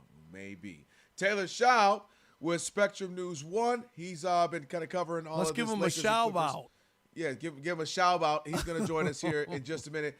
Right now, Steve DeSager's going to get us set on what's trending. Hey, Steve. Hey there. College hoops on Fox TV at Wisconsin. About 11 and a half minutes to go. Badgers lead 10th-ranked Michigan State 70-52. Halftime, 18th-ranked St. Louis leads 39-29 at Loyola Chicago. Underway at number 23, Miami, Ohio, which is 24-0 this season. Home team leading Ohio U 18-13 so far. It's NBA All-Star Weekend in Los Angeles. Celebrity Game has finished. Rising Stars Game is underway. The actual All-Star Game is Sunday at the LA Clippers Arena. Former Clippers guard Chris Paul retired from the league after 21 seasons. Sacramento guard Zach LaVine will have season-ending hand surgery, according to reporter Chris Haynes. The NHL is off for the Olympic break. Canada won today, 5-1 over Switzerland. U.S. women's hockey advanced to the semifinals, beating Italy 6-0, outshooting them 51-6. American Ilya Malinin finished 8th in men's figure skating after falling twice in the free skate finale. He was in first after the short program. Akshay Bhatia is tied for the lead at Pebble Beach after second round 64. Ricky Fowler is one stroke back. Scotty Scheffler tied for 34th place. Arizona Cardinals will retain defensive coordinator Nick Rallis under new head coach Mike LaFleur. The Big Ten will propose a 24-team football playoff, which would eliminate the conference title games. It's still a 12-team playoff this coming year. The Diamondbacks are re-signing pitcher Zach Gallen to a one-year contract. Pitchers and catchers reported to spring training this week. A reminder, NASCAR's Daytona 500 is Sunday on Fox TV. Right now, the Truck Series race from Daytona is on FS1. Back to you. Steve, have a great weekend. Appreciate it. Odd Couple, Rob Parker, Kelvin Washington on a funky flashback Friday. And we are joined now by my man Taylor Schaub, Spectrum News 1 sports anchor and reporter. You can give him a follow at Taylor Schaub TV on X. Taylor, what's up, man? What you guys doing? Exciting All-Star weekend in town. Yeah, we're trying to figure that out. Isn't it exciting, Taylor? What's going on? What's the buzz? I mean, listen, guys, I was out at Intuit Dome yesterday and today. We've obviously got the Rising Stars game tonight. We've got the Celebrity All-Star game, which I'm excited to see our guy Schaub actually take the court after a decade of reporting on the biggest news. But it seems like there's a buzz. There's an energy here in L.A. right now. I think a lot of people are excited to see the Intuit Dome really a $2 billion basketball mecca that Steve Ballmer built, be showcased to the greater basketball world. This is a celebration of the sport. So a lot of excitement for maybe a game that hasn't gotten the most favorable kind of news around it in recent years. Yeah, let me ask you this. Let's talk, it's in L.A. Talk a little bit about the L.A. Stars. You know, LeBron's in it. You got Luka. LeBron played last night. Luka hasn't played. You got Kawhi Leonard as well. Do you expect Luka to play? What are we thinking as far as LeBron playing? Last year, at the very last second, he decided not to play and kind of screwed some things up for other players who could have had a chance to be in an All-Star game. What do you expect from the Lakers stars? Let's start there. Right now, all things are looking towards Luka actually playing for the world team this year. And you have to think, with it being the USA versus the world format, the first time that they're ever doing this, there's a little bit of extra incentive for him. I mean, it's really him and Jokic that are the headliners. He was the leading vote getter for this All-Star game. So he is progressing. He missed the last 4 games for the Lakers. Obviously did not play last night in that win against the Mavs. But it seems like it's trending towards him playing on Sunday. LeBron's always a question, right? But you have to think, as he's getting to the latter half of his career here, that he would want to soak up these opportunities. And then, of course, we have Kawhi Leonard, who will be suiting up for his hometown Clippers in this game as well. And, you know, a lot of questions around Kawhi and his selection ultimately making the team. He should have made the team. He's having a great year. The whole idea that he wasn't and that they had no Clippers on the team from the jump was crazy, wasn't it, Taylor? I mean, it's kind of insane, right? Like, not only are they hosting the NBA All-Star Game, Kawhi is healthy. He's playing well. Right. This is a 2-time NBA champion. This is a man that's having an incredible season. By the way, after a great postseason last year, it makes you wonder, is it kind of around the scandal? Is it around all the other things? Because these are human beings voting for this at the end of the day, Rob, right? It's not a computer. It's not an AI algorithm. It's not ChatGPT just looking at the numbers. Sometimes people let stories cloud how they vote. And I wonder, too, stay there for a minute, Taylor, if you're looking at the broader picture, you're Adam Silver or your PR people involved in this, and you're saying, well, Kawhi doesn't talk much anyway. The last thing we need is people bothering him about, hey, All-Star game, forget all that. What's up with this scandal? You know, when he's made available for you know, the press conferences and media. And I wonder, to your point, is that if we can avoid not having to have that conversation when we're supposed to be celebrating, highlighting the game, I wonder if that went into play with all of that.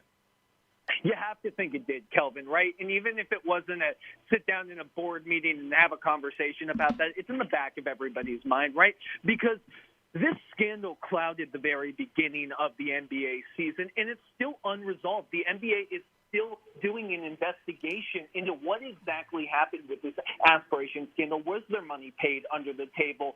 What was Kawhi Leonard's knowledge and implication in this? What was Steve Ballmer's?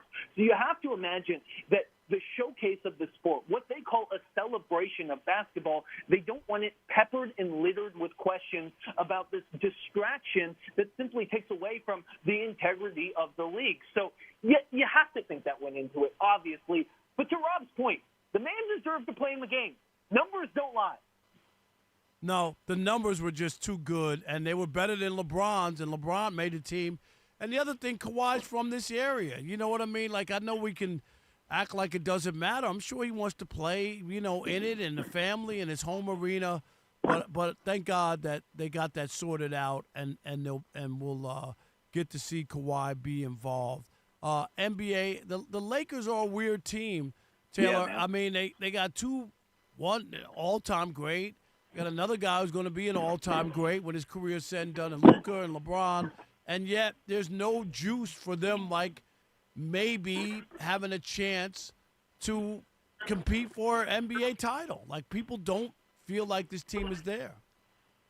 Rob, they feel like they're stuck in neutral a little bit, right? Like, they have a lot of talent. They're top-heavy. You have Luka Doncic, who's having an insane season now that he has that conditioning regimen in place. He's fitter than he's ever been, and he's scoring in droves. And LeBron looks good for being as old as he is, but it feels like a team that is kind of in transition, even if they are 10 games above 500. And you don't really feel like they can compete in the upper echelon of the Western Conference. So what are you really? That's the question, right? Like, are you somebody that's content maybe getting to the second round? Or are we just kind of in a year here where it's, hey, let's let Luka do its thing. It's a transition year. He is the face of the franchise. We're selling tickets.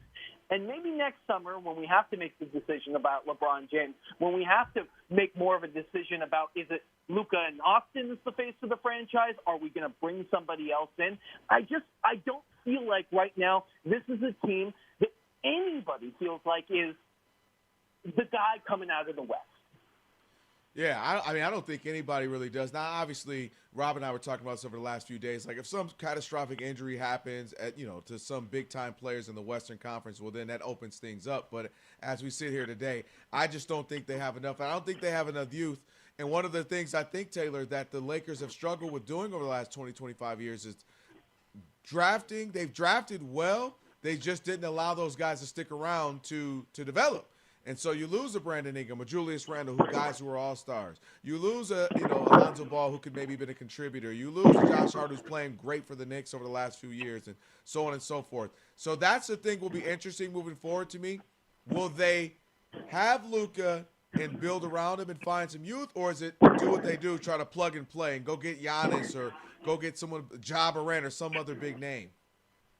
To your point, they had Zubac on that team, and they lost him to the Clippers. That's another great example. Yeah, this is not a team that's been able to kind of keep and draft and develop. What I'm really curious of, right, is we can have all of these questions and we can look at the recent past of the Lakers, but how much does it really mean when you have a new owner? I know Jeannie Buss is still in place, but Mark Walter is going to come in and he's going to put a stamp on this franchise.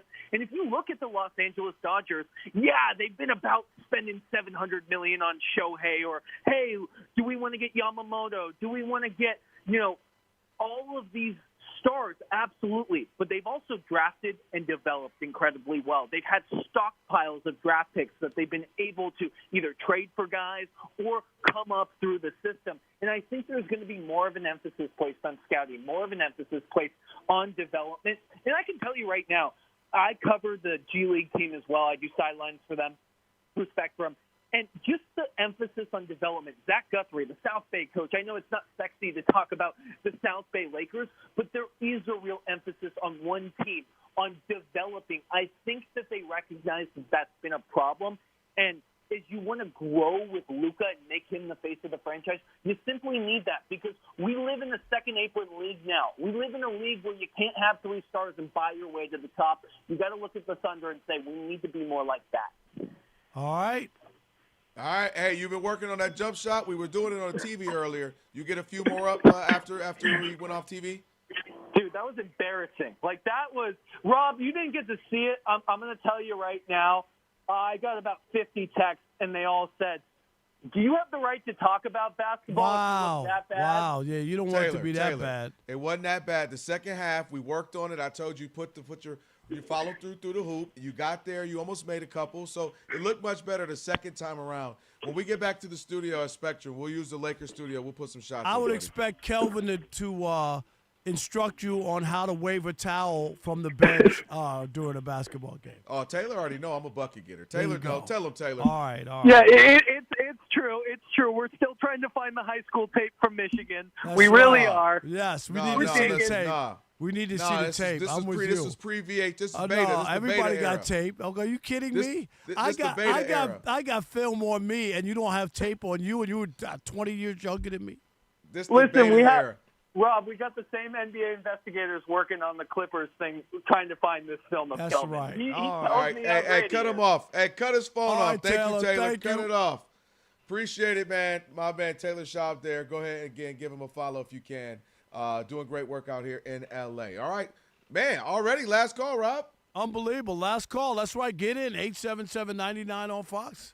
That's right. Your chance to Tyler at the Odd Couple before we call it a weekend.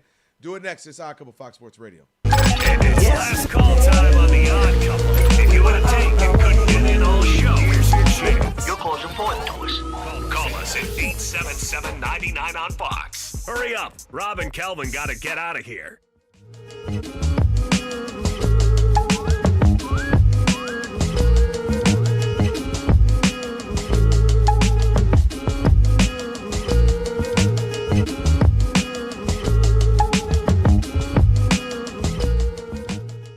Nick Wright, who we affectionately call Nick Wrong here on this program. Friend of the show. That's right. He works with Chris now. You know, that's Chris's problem now. I'm just saying. Right. But he had something interesting to say about how do you spruce up, Rob G, the NBA All-Star Weekend, which I'm going to, and Kelvin is not going to. Yeah. That's another story. We are less than 72 hours from the official kickoff of NBA All-Star Weekend. And outside of Rob Parker, who's going to fraternize, not to actually enjoy any of the festivities. Oh, yeah, he's going big. There is zero buzz for this I'm weekend. supposed to go to make an appearance for Fox Sports Radio and let them know that we're alive and we're healthy and we're breathing. Listen to the Odd Couple, rub elbows, kiss babies, handshake. I mean, you got Jackson Hayes headlining the slam dunk contest. Dame Lillard and his one good Achilles headlining the three-point contest. What is that all about? Yeah, you know, Brandon Ingram, the 17th alternate. The other one, right? I'm just saying. The 17th alternate will be on the All-Star game. Guys who cover the league on a daily basis can't even explain to you what the format is this year. So Nick Wright was on the Bill Simmons podcast, and they asked him, like, hey, if you were running the league, how would you try and save the All-Star game? And he said, you know, tongue-in-cheek but half serious, we're about 4 years away from saving this thing. And the way to do it is to pit white guys versus black guys. Luka, Joker, Flag, Reeves, Knipple against Wemby, Racist. Whoever. That would be a real edge to the game. It would get a lot of attention. What'd you say, Alex? That's got to be racist. Guys would play effing hard. Now, he was joking around, but that just goes to show you. I think the NBA All-Star game is beyond saving at this point. Kelvin, I think that's so telling. Seriously. Remember, Bill Simmons used to be on Countdown or Shoot Around or whatever they called it. He was on the table with everybody, right? And was one of those analysts for the basketball. We all know he's a Celtics homer and all that, and he produced that Celtics documentary that you love, right? He's a part of that. Yep. So we know where his allegiances lie, but the idea that they would even float that out, you know, and talk about black versus white just further solidifies how bad this has gone, how terrible it is. And I don't know, and I'm not trying to be flip. Yes, I'm going, and they can pull my credential if they want. But would you pay? Would you pay? Seriously. Kelvin, you know how much the tickets are to go to the NBA All-Star game? Like this is where we are. They have totally destroyed it and ruined it. So now we got to do a race black against white? I don't know. Do the Europeans count as white? I don't know. Well, Are they according European? to Nick, they do. He slid that in there. Because otherwise, I thought it would have to be white Americans. Isn't that? Otherwise, you'd have to have a separate Super Bowl halftime show. Right. Yeah. Well, you ain't lying about that. No more Bad Bunny. But no, he slipped that in there. So he said, he named Knipples and the Austin Reeves of the world. It is cold out, but I'm okay. Yeah. Oh, thank you. Thank you for that. I'm glad you got an extra big shirt on there. I'm glad you doubled up, got an undershirt as well. And he mentioned Joker. He mentioned Luka being on the I guess in this case Team White as well. Team White. Where is this 1945? I know. Team White. When you gotta the NBA go, was Team White. Right. Until they said, all right, Team All Right, we'll mix it up a little bit. Rob, I'm with you, and it's sad because this wasn't 30 years ago, 20 years ago. Hey, when I was 8 years old, it wasn't too far ago that this was actually something you would look forward to. This was something where guys would be sad because a lot of times it would fall right on Valentine's Day or weekend or right around it. And you're like, man, I want to watch the All-Star stuff or the dunk contest or the three-point of the game. And you knew, dang it, I might not be able to, or I'm going to have to try to do something with her. Like, it used to be such a big deal. It could almost make some rifts in relationships. Now, dudes don't care. What do you want to do? Valentine's Day falls on Saturday, and I got to take her to dinner, or I got to take her to a movie, whatever. Who cares? Let's do it because, like you said, the fervor for the game is gone. It isn't there anymore. And it's bad and sad when you got to go to the easy thing that always gets Americans riled up, right? Which is race. Right. Like there's nothing more American than be like, well, we need to get this thing started. We need to get this going. Let's bring race into it. That's why I couldn't do Rocky. I'm dead serious because the storyline was just so easy.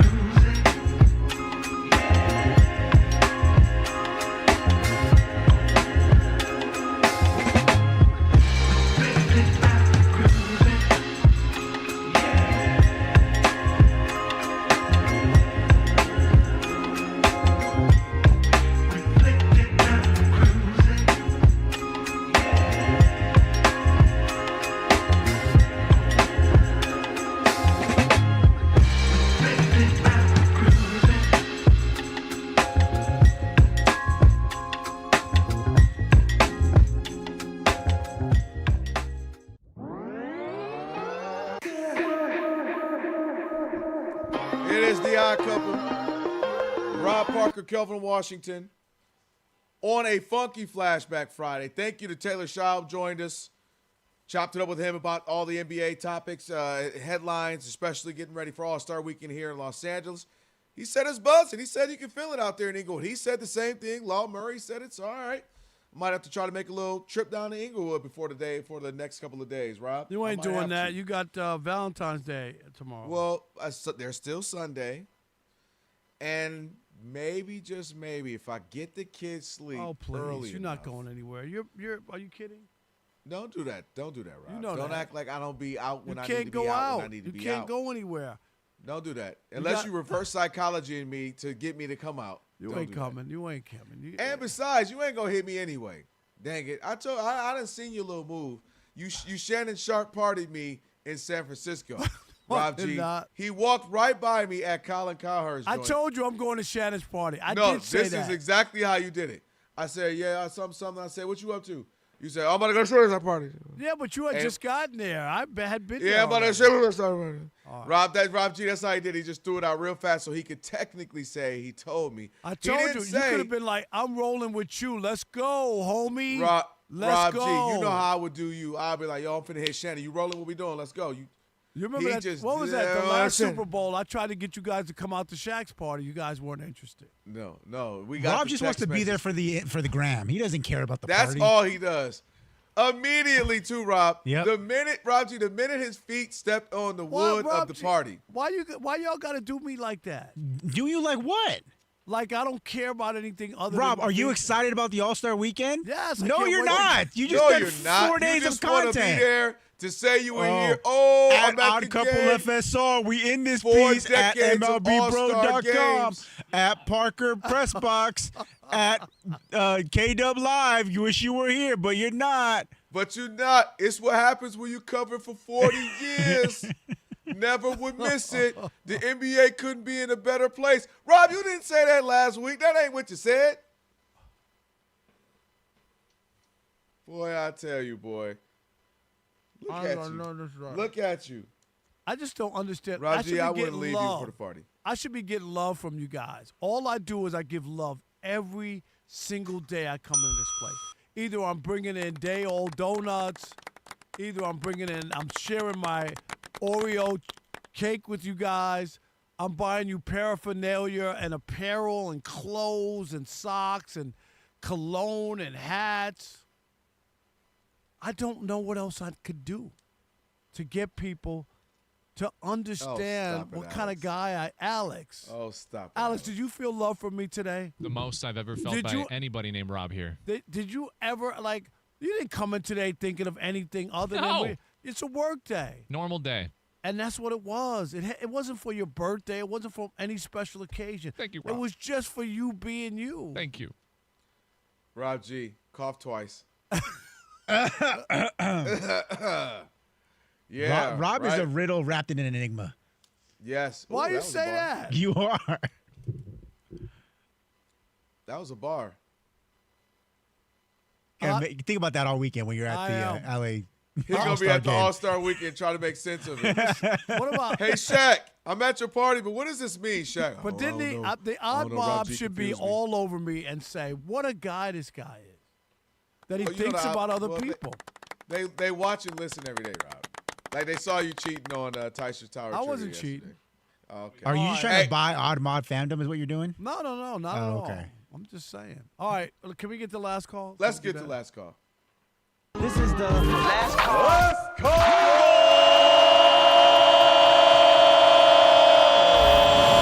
It's last call. We're running out of time. Last call. What we got? Jeff in Colorado. You are the last caller here on the Odd Couple, Fox Sports Radio. Man, it's a total pleasure to be on y'all's show. I got to answer to tanking. I think, the team, the first team that's out of the playoffs, like the 8th seed in the NFL, or the seed that don't make it into the NBA should get the number 1 pick. That way, nobody's going to tank. Right, no, Jeff, that's the idea. Is you penalize. Thanks for the call. Appreciate you. Appreciate right? it. Penalize and stop people from tanking. If you don't get the first, you're guaranteed not to get the first pick if you're the worst team. Not like that. You might get the second pick, the third pick, but you're not going to get the first pick. It's crazy the way the Jazz ain't even hiding it. They're like, all right, what's the rule? They got to play a little. Okay, here, go play a little. Fourth quarter? Nah. Have a $500,000 fine is nothing. All right, Valentine's Day weekend. You got big plans, everybody? Yes? Plans. Yeah. Oh, yeah. The Jason Smith Show with Mike Harmon is coming up next. I never miss your radio show. I never hear it, so I never miss it. Did you hear that?